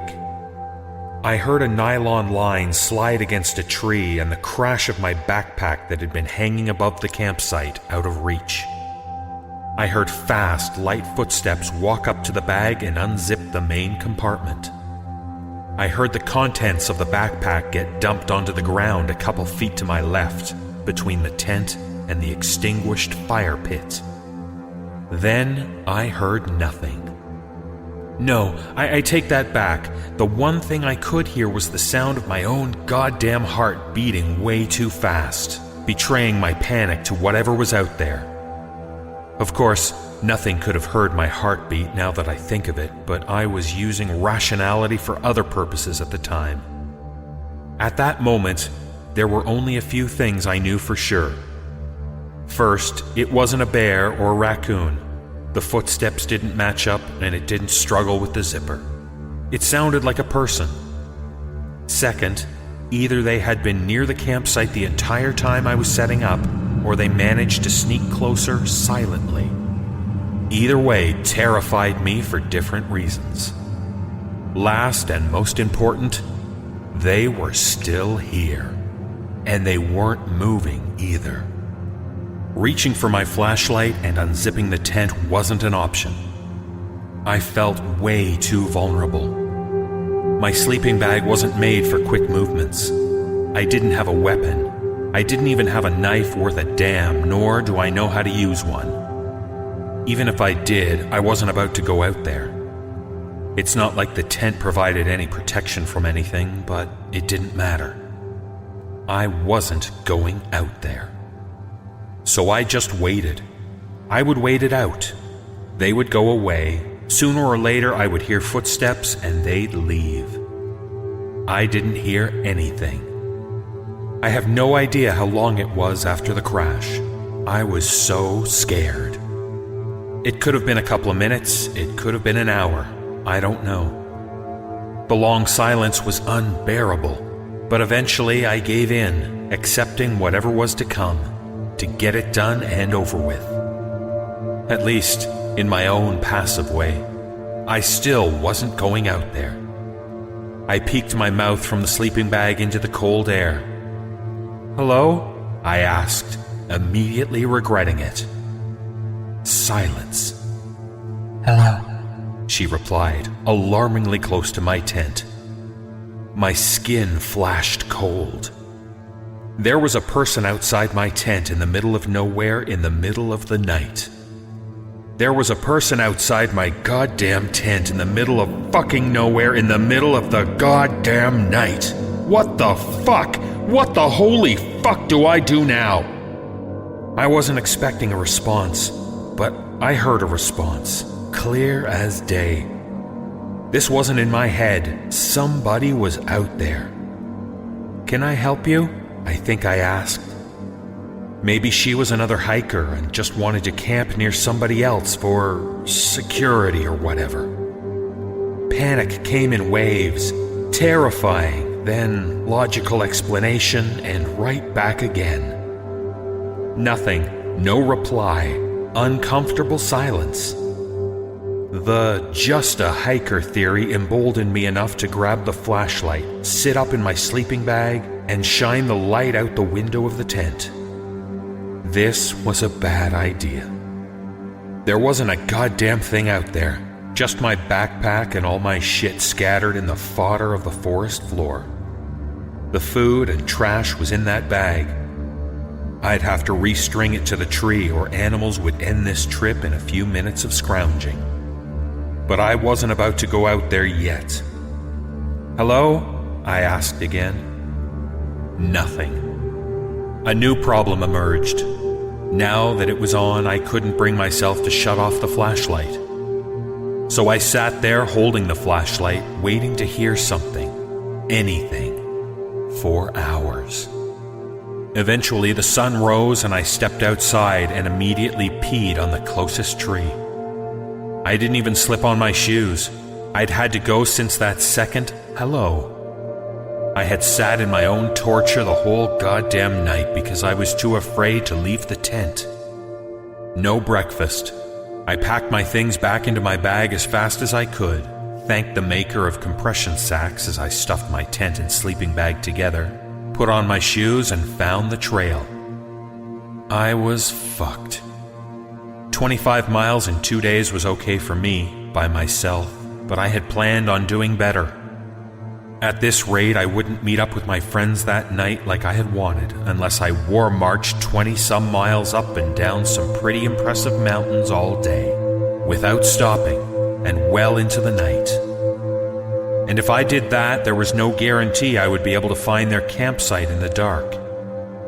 They could be anywhere just beyond the trail. I would have to do this hungry, and on about 4 hours of sleep, looking over my shoulder the entire time just in case somebody who decided to dump my supplies and then silently slip away chose to follow me. So I was fucked. I was miserable. I still didn't see anybody else on the trail in either direction. The weather was humid and I was going too fast. I was sweating too much water and not taking breaks. The hills were getting steeper. The entire forest seemed to change. It wasn't inviting anymore. It was millions of places for something to hide, just out of my view. I hiked scared. The lack of sleep made inclines harder. Going downhill quickly felt too much like running away from something. I couldn't get my mind off the previous night. My imagination went to a few regrettably dark places that would probably haunt me later. I hiked. And even after all that, I still only managed 15 miles when I had to put down my pack and admit defeat. I wasn't going to meet up with anybody tonight. I'd have to camp. I needed to camp. I needed to sleep. My feet were wrecked. The blisters on my heels were of the unsatisfying kind that could not be sliced into relief. I hadn't cut my toenails in a couple of weeks, and the excess nail from each toe dug into the next. I built a small fire and numbed my feet at its side. Fires in the Northeast burn quickly. You can gather a pile of wood the size of a refrigerator and still not have enough for an entire evening if your sleeping suddenly became impossible. So you either have tiny fires or collect a whole lot of wood. So I had made 2 mistakes. I hadn't gathered any wood, really, and this fire was pretty large. It was too dark to go searching, and I couldn't motivate myself to try. I just wanted to sleep in my tent with the glow of the fire outside to comfort me a bit. It's not safe, but I thought it would help. The fire goes out slowly. I fall asleep slowly. She came back. There was a fire burning freshly outside the tent when I awoke that night. A continuation of my fire. Someone had put more wood on. And there was her shadow, flickering quietly on the wall of my tent as she sat between me and the fire. I waited for her to go. Her shadow was a slightly blurred silhouette, but I could tell she was sitting. It wasn't until she had got a little closer that I realized she hadn't been watching the fire. She had been staring at the tent. She moved so quietly. If she thought I was sleeping, I wasn't about to reveal otherwise. She reached down to the zipper at the bottom of the tent. I mashed my eyes closed and slowly buried my head into the sleeping bag. I just wanted her to go away. She was unzipping the door of the tent.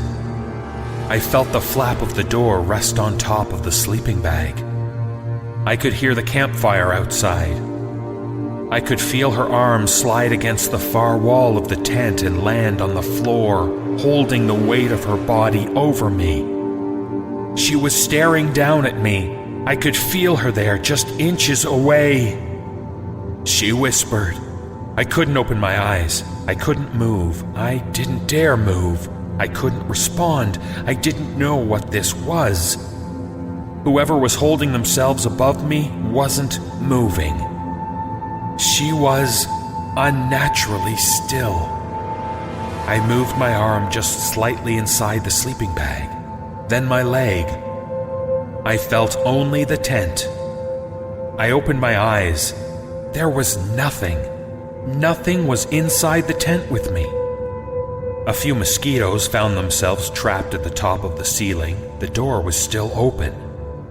The fire still cracked outside. I lifted up my head. She wasn't out there either, at least nowhere I could see beyond the light of the fire. It was 1:30 a.m. The sun would not rise until 6:15 a.m. And if I could not find my friends the next day, it would be a 3-day hike back to my car. It was a long time before I gathered the courage to reach out and close the door of the tent. I stared out into the dark beyond the fire, waiting for the sound of footsteps that would at least give me a direction to defend. Waiting for the bugs on the ceiling to find the emptiness of the door. Waiting for her to come back, to emerge into the light of the fire, to see if she matched what I imagined in my head. And what I pictured terrified me. Eventually, my hand felt the switch of the flashlight, which triggered some small spasm of boldness inside me that allowed me to zip the door shut. The zipper stuck on a fold halfway to the bottom, and I panicked a little, expecting something to run in just then at that moment of weakness. Nothing did. The tent shut. I put my back to the woods and faced the dimming fire. I woke up late, a half-day's worth of sunlight wasted. I didn't even bother with the trash, I'm embarrassed to say. I just left it. I stuffed the tent and the sleeping bag in the pack and took off down the trail. I had no idea what I was going to tell my friends. This was the kind of thing a very confident listener usually responds with, "Okay, you need to go to the police. Somebody was trying to rob you." I needed that. I needed company. I needed some outsider to tell me not only that this could be explained, but there is an appropriate and very necessary step that we will all now take to correct the problem that I am incapable of seeing because of being scared shitless. I walked imagining what they might say. Or maybe they'd laugh. Maybe they'd be right to laugh. It wasn't until sunset when I realized my mistake. On a north-south trail, you'd have to be pretty goddamn dumb to get lost. There are no branches going to smaller trails or connections to different networks or any of that. It's just a line through the woods. I was hiking north, so I camp on the west side of the trail, wake up, get back on the trail, turn left, there's north. As you walk, you find that the sun rises on your right and sets on your left. Right, east, left, west. And there was a beautiful sunset that night to my right. I had turned left onto the trail like I've done every morning, but I must have camped on the wrong side. For 7 hours, I had been thinking about finding my friends and thinking about her. Her emptying my bag. Her crawling over me while I slept, fucking with my head. And all this time I was walking in the wrong goddamn direction. I now had no way to reach my friends to tell them. For a moment, I felt compelled to turn around and run as fast as I could, to warn them about her maybe, for just a moment. But no, I was done. I didn't step off the trail, I just kept walking, resigned but petulant. The trip was over, sure. It was a fucking nightmare, but it was over. It wasn't going to be 2 weeks of this goddamn shit. I was done playing this game. Done. All I had to do was just keep walking all the way to my car. Straight through the night, no camp, no nothing. Fuck it. Just keep walking. Except I wasn't that stupid. My anger quickly turned to fear. If I missed a painted blaze marking on the trees in the dark, I'd be lost. It's just woods on both sides, national park for miles, then state game lands beyond that. It could be done, but it wasn't easy. I argued with myself as I set up the tent in the dark. I spent too much time convincing myself that putting a carabiner through the 2 zippers on the tent door like a luggage lock would be an effective way of keeping out the unwanted. Had I known what was going to happen that night, I probably would have prepared better, or maybe I'd just run as fast as I could. At first, it sounded like rain, like drops of water hitting the fly of the tent, a couple at a time. But this was not loud like rain. This didn't have the distance or the weight behind it, the water collecting in the leaves of the canopy above before spilling down on the unlucky below. That's a heavy sound. This was quiet, softer. I shook the flashlight alive and looked up from the sleeping bag. Outside the tent, on the screens, on the rain fly, on the walls, on the door, crawling everywhere. Wasps with yellow and black bodies that pulsated a couple of times a second, alert in the beam of the flashlight.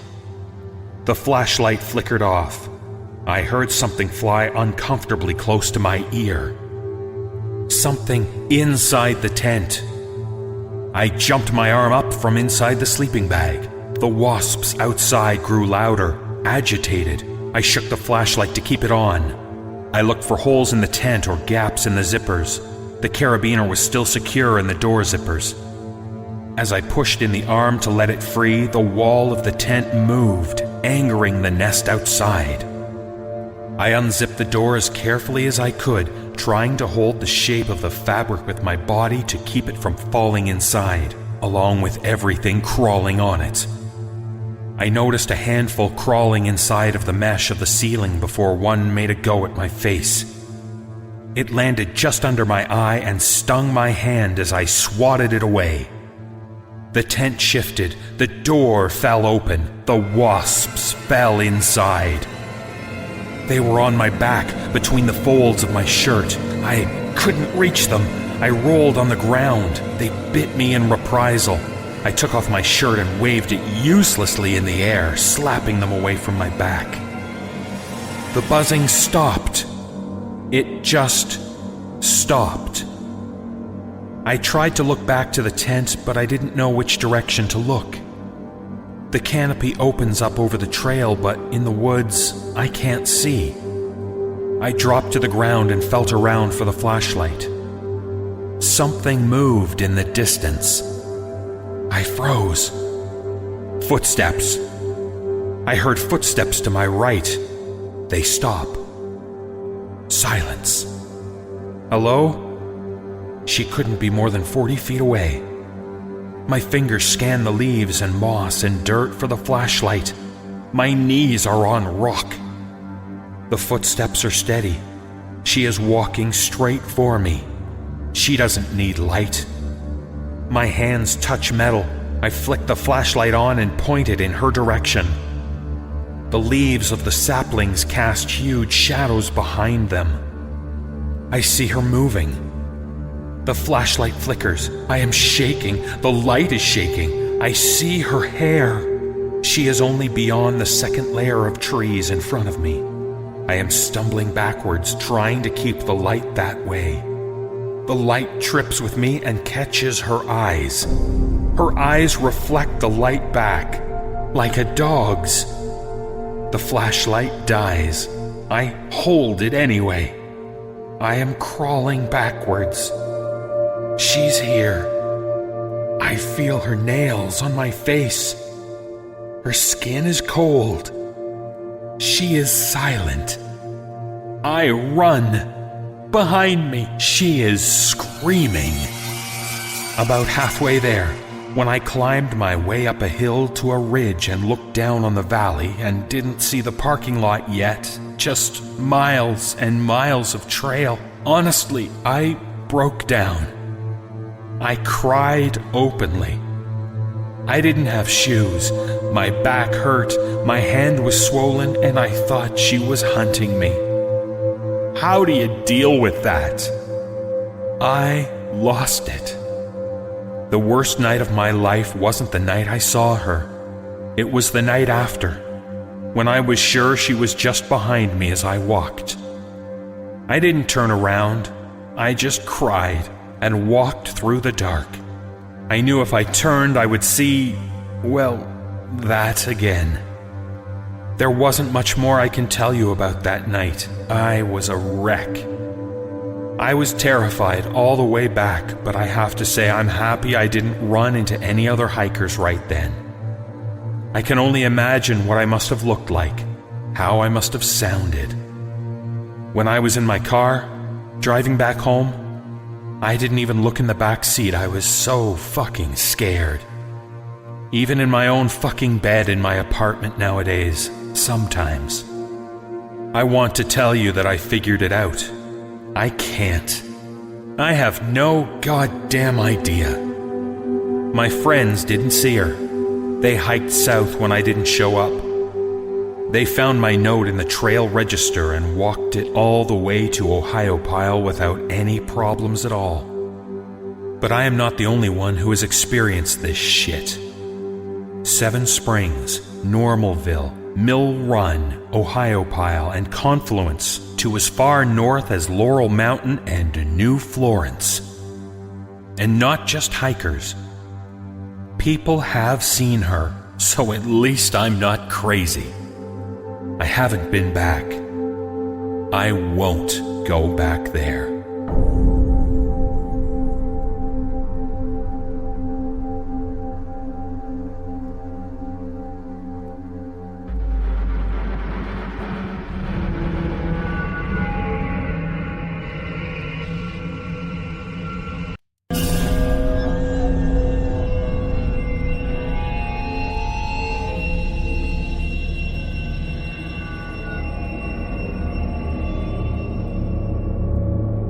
Our first tale is entitled, A Dream My Mother Had. A recurring dream can serve as a premonition for the dreamer, and sometimes even for the generations that follow. This story was written by Richard Walker and is read by David Cummings.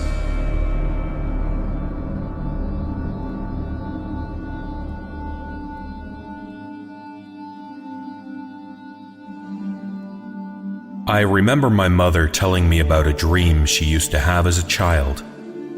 She would find herself outside an old house, desperately trying to find the way in. She would bang on the door and peer in through the windows, but inside all the rooms were dark and empty. She was never sure why she was so desperate to get inside the house, but something kept forcing her to try. In her dream, she would turn away from the house to look down the garden path, but it was dusk, and what little light was left was blocked by the swaying branches overhead. Even as her eyes adjusted to the twilight, she could see nothing beyond the wind-blown limbs of a few nearby trees. Beyond that was total darkness. When she turned around again, the front door of the house lay wide open. She stepped inside and suddenly felt the need to shut it behind her as quickly as possible, as if some unseen predator was chasing her from the darkness outside. Inside the house was silence. Not even a ticking clock could be heard. My mother looked out through the glass in the door to see if her fear had been correct and something had been chasing her. She pressed her face tightly against the thin, cold glass, but the dusk sky had been replaced by a dark, starless night, leaving the whole house surrounded by a thick, unmoving blackness. My mother turned and took a step inside the deathly still house. Directly in front of her was a staircase, and at the top of this, to the left, was a room with a light shining through the cracks around its closed door. My mother walked hesitantly up the stairs, never taking her eyes off this room, and never sure why she was so drawn towards it.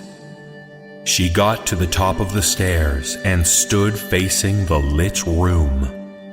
A shadow appeared at the foot of the door, showing 2 feet on the other side. My startled mother took a step back and turned to run back down the stairs and out into the darkness outside. The door of the lit room opened behind her, and she turned to see whose feet had caused the shadow on the other side. But the light from the room was bright, and before her eyes could adjust to see the shape moving towards her, the dazzling brightness from the opened door woke her out of the dream and away from the approaching horror. My mother told me that she had that dream a lot as a child, but that it gradually faded and then disappeared as she got older. She had the dream again one last time before she died. She said it was just the same as before, only this time she wasn't as frightened at the top of the stairs, and she said if the dream came again, she wouldn't turn to run away. The next morning, she was dead. I am reminded of this dream as I sit and watch my daughter drift in and out of consciousness as the fever takes her. I have heard her mumble about a house and stairs and a room at the top with the light shining through. I know she is weak now, but she has fight left in her. I am by her side, whispering in her ear, telling her to turn and run when she hears the door at the top of the stairs creak open.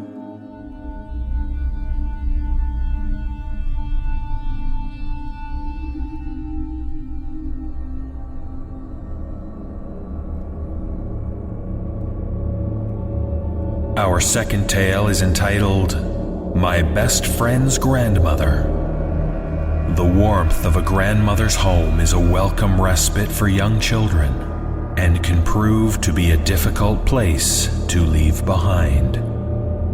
This story was written by Allison Stewart, and is read by Wendy Corrigan.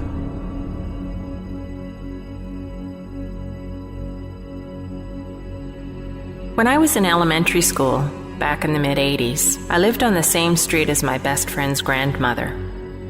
After school, my best friend would walk home with me, and we would play at her grandmother's place until it was time for me to go home and eat dinner. We lived on a little tree-lined street a few blocks from the school. The street was quiet, and the houses were old. When we first became best friends in first grade, our playing together at her grandmother's was something that we would do once or twice a week. But by the time we were in fourth grade, she was going over to her grandmother's after school most days of the week, and even started spending the night there fairly regularly. Her grandmother was very sweet and would greet us at the door in her housecoat and ask how our day was, and we would answer as we flew out the back door into the yard to play, or ran into the den to read the Alfred Hitchcock Presents mystery anthologies that the old woman collected. We thought it was great because we got to play together for hours every day, but what I didn't realize at the time was that the main reason that she was spending most days with her grandmother was because her parents were going through a really difficult time. I rarely went over to her house. They lived fairly far out in the country, and she never invited me. When I did go over to her house, even at that age, it was unpleasant. I remember hearing her father screaming at her mother once, and I got scared and waited outside until my mom came to pick me up. Her parents barely spoke to me when I was there, and the look on her father's face was cold and unpleasant. So we kept our playtime at her grandmother's. Usually when we would play, her grandmother would set out some cookies for us and some Cokes, or set out new books that she bought at the Goodwill that she thought we might enjoy. At some point, as it neared Thanksgiving of third grade, she stopped doing this for us. When we would walk to her grandmother's house, my friend would make me stay outside because she said her grandmother wasn't feeling very well and she didn't want to disturb her. During this time, she was spending every night with her grandmother, and I thought my friend didn't want to bother her and get sent home to her parents, which I understood. We would play outside, and sometimes my friend would have to run in when her grandmother called, leaving me outside. I hated it when this happened, because even though we were on my own street, her grandmother's backyard scared me. The tall elm trees were mostly dead, and their bare branches against the gray sky gave me the creeps. The house was also near the train tracks, and sometimes we would see people passing through the empty lot behind the house, or we would find clothes and bottles in the gaps in the hedge in the back. Sometimes the grandmother would make up plates of snacks and send them out with my friend, and we would eat on the porch and watch cars pass. We didn't talk about her parents much, but she did say that she was happier with her grandmother, and I can't say I blamed her. Being around her parents fighting would have been terrifying. Once, I had to pee, and my friend said she'd have to take me because her grandmother was sick and didn't want to be bothered. We went in, and she led me to the bathroom that was next to her grandmother's bedroom. I could see her in bed, and I was about to say hello, but my friend just put her finger to her lips and silently shushed me. The period where she was more or less living with her grandmother went on for about 3 weeks, until one day when my friend was absent from school. I called her grandmother's house to see how she was feeling, but didn't get an answer, and then I called her house, but no one answered there either. It wasn't until the next day after school that my father asked me to sit down and talk with him. The grandmother passed away one night weeks earlier. My friend found her, but didn't tell her parents. Instead, she continued to stay at the grandmother's house, cooking her own meals and getting herself ready for school. Her parents were going through their problems, and it took them 3 weeks before they realized they hadn't heard from the grandmother at all. My friend was out of school for the rest of the year and later moved away with her mother after the parents separated. The thought that my friend lived there with her dead grandmother for weeks and I didn't know it depressed me. But it wasn't just that. When we would play outside and my friend would get called in, I heard her grandmother call for her, and when I went in the house to use the bathroom and was going to say hello to her grandmother, it was because I could see her smiling at me.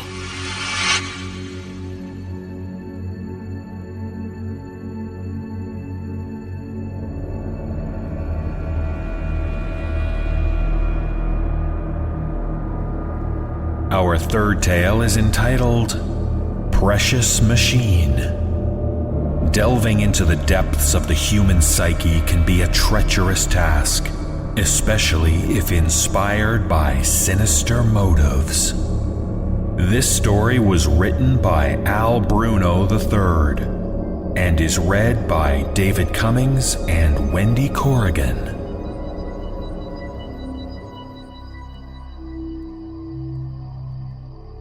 A rusted electric fence surrounds the walled facility, and the facility itself is a series of squat single-story buildings connected by hallways. Every window is barred, every door is bolted, every surface is grey or blue. In this way, the Kateros Asylum keeps the murderous nightmares of its prisoners tucked away from the world of ordinary madness. Orderlies move through the hallways and buildings like ants. Jaded boredom has rendered them faceless and emotionless. They go through their routines but have long ago stopped seeing their charges as human beings. The physicians and psychiatrists assigned to this place are no better. Any thoughts of rehabilitating their patients have long been ground away by the never-ending crush of state-required paperwork. Only Dr. Annabelle Masters truly cared about what went on here. Despite being the director of the facility, she still made it a point to oversee the progress of the women remanded to the Kateros Asylum. There is a framed photograph she kept on the wall of her office. It shows her standing within the center of a crowd of women, wearing faded hospital gowns and slippers. She is smiling despite the fact she is standing with a group of convicted murderers. As I went through Dr. Master's office, my gaze returned to this picture again and again. There was something about the patients that haunted me. Despite their smiling faces, their eyes seemed to be screaming. I was just a temporary administrator sent in to replace Dr. Masters while the investigation into her disappearance moved forward. It was my job to restore some semblance of order to the facility, but I already knew it would be no easy task. A tall bookcase occupied one side of the room. Some of the text shelved there were the standards of our profession, but others had fallen out of print after being dismissed as bald-faced quackery. After this, I turned my attention to her desk. It was ugly, grey, and metallic. It reminded me of the sort of desk a schoolteacher might have. I searched through the drawer and found one had been locked. It took some effort, but I was able to break the lock and found 7 files that were thick with handwritten notes and EEG readouts. Dr. Master's notes were written on cheap onion skin paper. Her handwriting script was cramped and strange. Reading it was hard going. There was one folder for each of the Kateros Asylum's more infamous charges. She had been interviewing and treating these murderesses secretly. No, it was more than that. She had been experimenting on them. Even now I can recall some of her notes almost perfectly. The precious machine continues to perform better than expected on Leslie Knapp, but she resists treatment. She claws at the air and calls the names of her children. The modified styluses titter and scratch at the paper. There is something beautiful about the patterns they make. When I play back the audio tapes, it almost sounds like an animal is skittering in the background like a rat gone wild with the urge to gnaw. A search of Dr. Master's office revealed no audio tapes or electroencephalogram, and her notes were maddeningly vague as to what exactly she was trying to accomplish. Exhaustion, confusion, and the murky February afternoon conspired to make me drowsy. I sat down in Dr. Master's leather-backed chair and leaned back. I meant only to rest my eyes, but I was soon asleep. The dream that came was at first very literal. I was sitting in the office with the cryptic files spread out before me. There was a hollow rapping at the door, and I called for the visitor to enter, not looking up from my work. Once the visitor stood on the opposite side of the desk, I became gripped with a childlike terror. I did not want to look up, but my head moved of its own volition, and I found myself staring at a figure from my long-abandoned faith. I knew that frail, beatific gaze and those stigmatic hands. But the crown of thorns he wore was metallic, and it sparked. My breath caught in my throat as the figure opened his mouth to speak, but all that came out was a faint scraping sound, like a record that had reached the end of its song. I awoke then, choking and gasping like a nearly drowned man, but the scratching sound continued. Once the dream had faded away and I was calm, I realized where the strange noise was coming from. Initially, the orderlies balked at my request, insisting that the moving of furniture was a job for maintenance, but I insisted. Once the heavy mahogany bookcase had been moved, a doorway was revealed. We forced the door open and found what must have once been a storage closet. The so-called precious machine was there, and it was, as I had thought, a strangely modified EEG machine. A tangle of wires led to a web of sensors that resembled the crown I had seen in my dreams. The EEG had long run out of paper, and the styluses scraped and scratched on their bare rollers. And beneath that crown of sensors was a desiccated figure. She had only been missing for a little over a week, but the flesh had an almost mummified look to it. We could only identify the body because of the name badge clipped to the lab coat, and by the eyes. The perfectly preserved eyes that stared back at us. Oh, how Dr. Master's eyes screamed.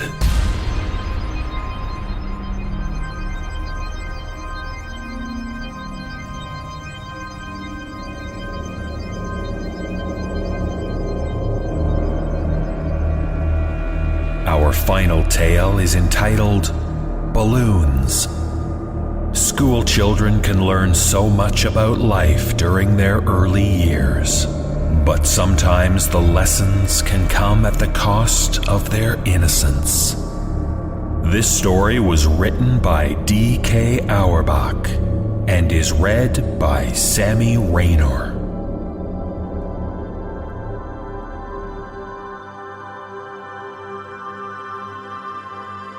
When I was 5 years old, I went to an elementary school that, from what I've come to understand, was really adamant about the importance of learning through activity.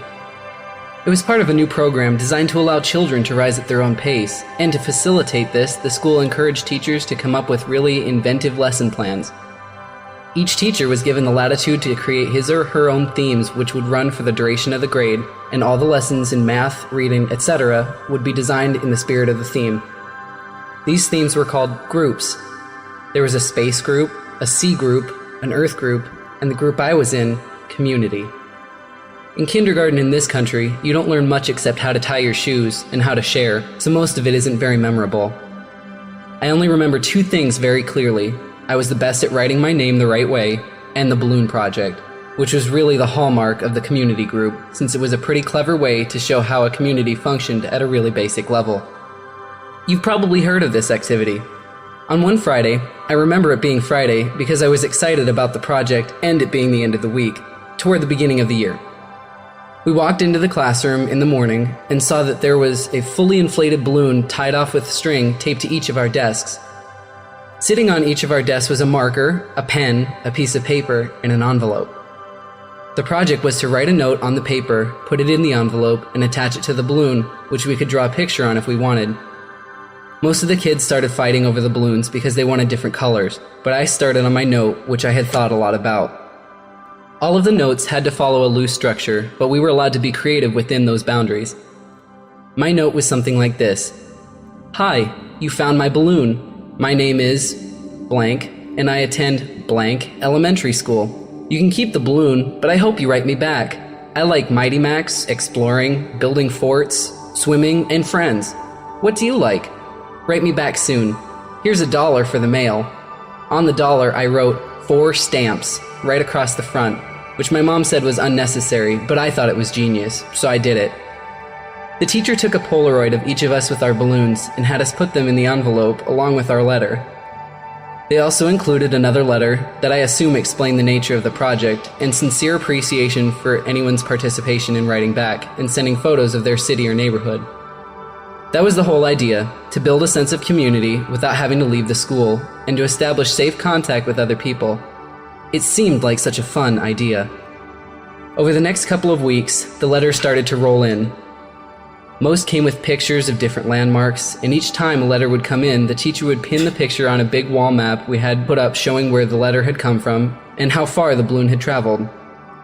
It was a really smart idea, because we actually looked forward to coming to school to see if we'd gotten our letter. For the duration of the year, we had 1 day a week where we could write back to our pen pal or another student's pen pal in case our letter hadn't come in yet. Mine was one of the last to arrive. When I came into the classroom, I looked at my desk and once again didn't see any letter waiting for me. But as I sat down, the teacher approached me and handed me an envelope.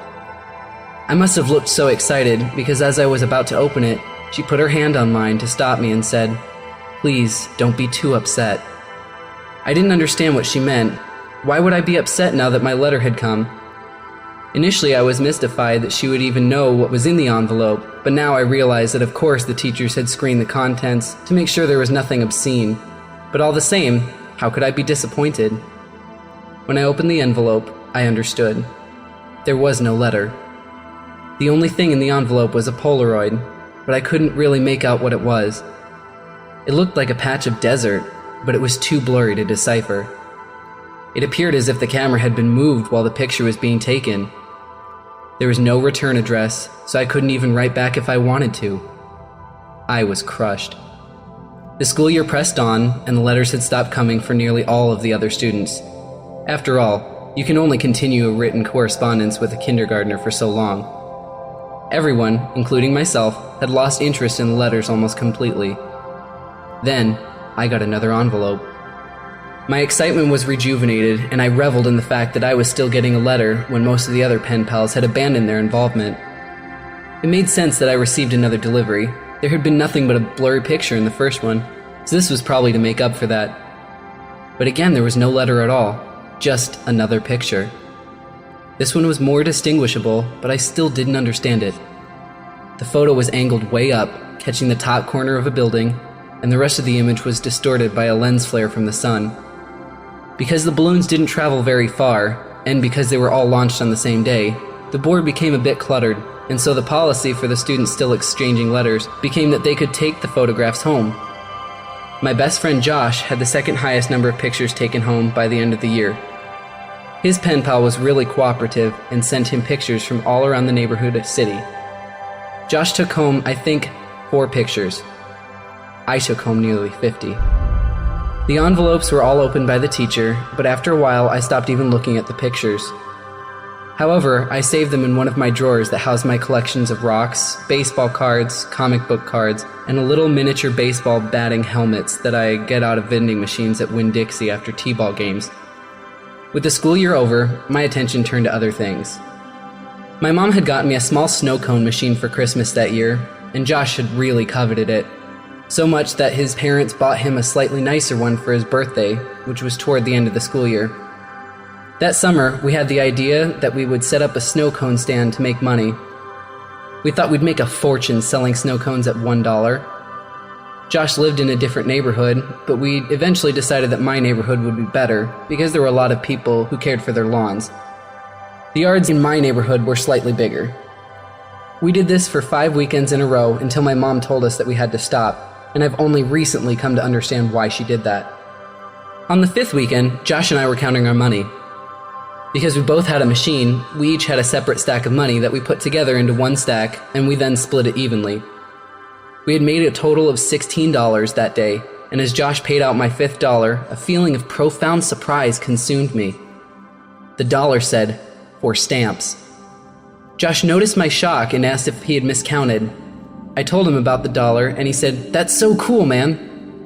As I thought about it, I came to agree. The idea that the dollar had made it right back to me after changing so many hands floored me. I rushed inside to tell my mom, but my excitement coupled with her being distracted by a phone call made my story incomprehensible, and she responded simply by saying, "Oh wow, that's neat." Frustrated, I ran back outside and told Josh I had something to show him. Back in my room, I opened the drawer and took out the stack of envelopes and showed him some of the pictures. I started with the first picture, and we went through about 10 before Josh lost interest and asked if I wanted to go play in the ditch, a dirt ditch down the street from my house, before his mom came to pick him up. So that's what we did. We had a dirt war for a while, but it was interrupted several times by rustling in the woods around us. There were raccoons and stray cats that lived in there, but this was making a little too much noise, and we traded guesses at what it was in an attempt to scare each other.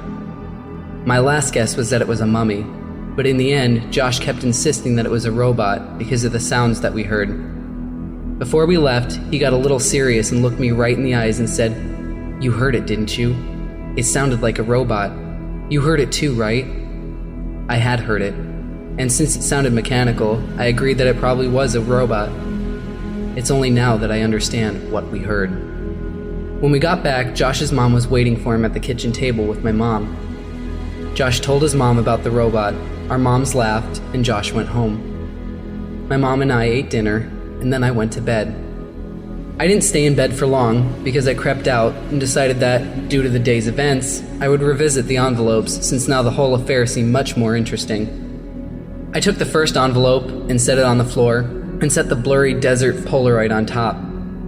I laid the second envelope right next to it and placed the oddly angled Polaroid of the building's top corner on top, and did this with each picture until they formed a grid that was about 5 by 10. I was always taught to be careful with things I was collecting, even if I wasn't sure if they were valuable. I noticed that the pictures gradually became more decipherable. There was a tree with a bird on it, a speed limit sign, power line, a group of people walking into some building. And then I saw something that vexed me so powerfully that I can now, as I write this, distinctly remember feeling dizzy and capable of only a single repeating thought. Why am I in this picture? In this photograph of the group of people entering the building, I saw myself holding hands with my mother in the very back of the crowd of people.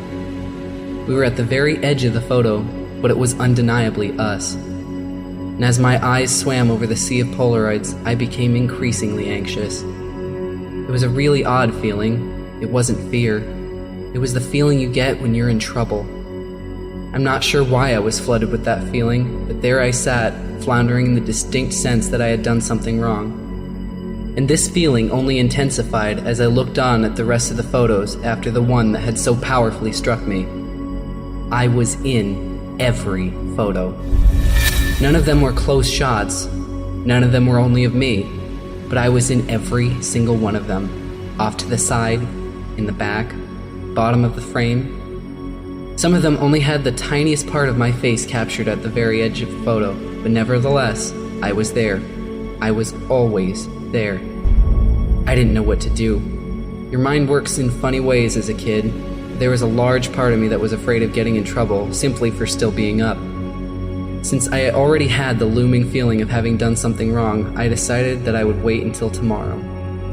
The next day, my mom was off work and spent most of the morning cleaning up around the house.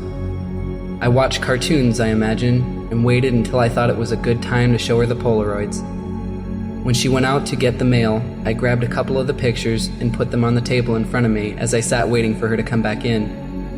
When she returned, she was already opening the mail and threw some junk mail into the trash can, and I said, "Mom, can you come here for a second? I have these pictures." "Just give me a minute, honey. I need to mark these on the calendar." After a minute or two, she came and stood behind me and asked me what I needed. I could hear her shuffling with the mail behind me, but I just looked at the Polaroids and told her about them. As I explained more and pointed to the pictures, her frequent uh-huhs and okays decreased, and she was suddenly completely quiet and only making a little noise with the mail. The next noise I heard from her sounded as if she was trying to catch her breath in a room that had no air left in it. At last her struggling gasps were conquered, and she simply dropped the remaining mail on the table and ran into the kitchen to get the phone. "Mom, I'm sorry. I didn't know about these. Don't be mad at me." With the phone pressed to her ear, she was walking and running back and forth and shouting into it. I nervously fiddled with the mail sitting next to my Polaroids. The top envelope had something sticking out of it that I thoughtlessly and anxiously pulled on until it came out. It was another Polaroid. Confused, I thought that somehow one of my Polaroids had slipped into the stack where she threw the mail down, but when I turned it over and looked at it, I realized that I had not seen this one before. To my dismay, it was me, but this one was a much closer shot. I was surrounded by trees and was smiling, but it wasn't just me, I noticed. Josh was there too. This was us from yesterday. I started yelling for my mom, who was still screaming into the phone. I repeatedly yelled for her until she finally responded with, "What?" And I could only think to ask, "Who are you calling?" "I'm talking with the police, honey." "But why? I'm so sorry. I didn't mean to do anything." She answered me with a response that I never understood until I was forced to revisit these events from the earliest years of my life. She grabbed the envelope off the table, and the picture of Josh and I spun and slid, landing next to the other Polaroids in front of me. She held the envelope up to my eyes, but I could only look at her and watch as all the color began draining out of her face. With tears welling up in her eyes, she said that she had to call the police because there was no postmark.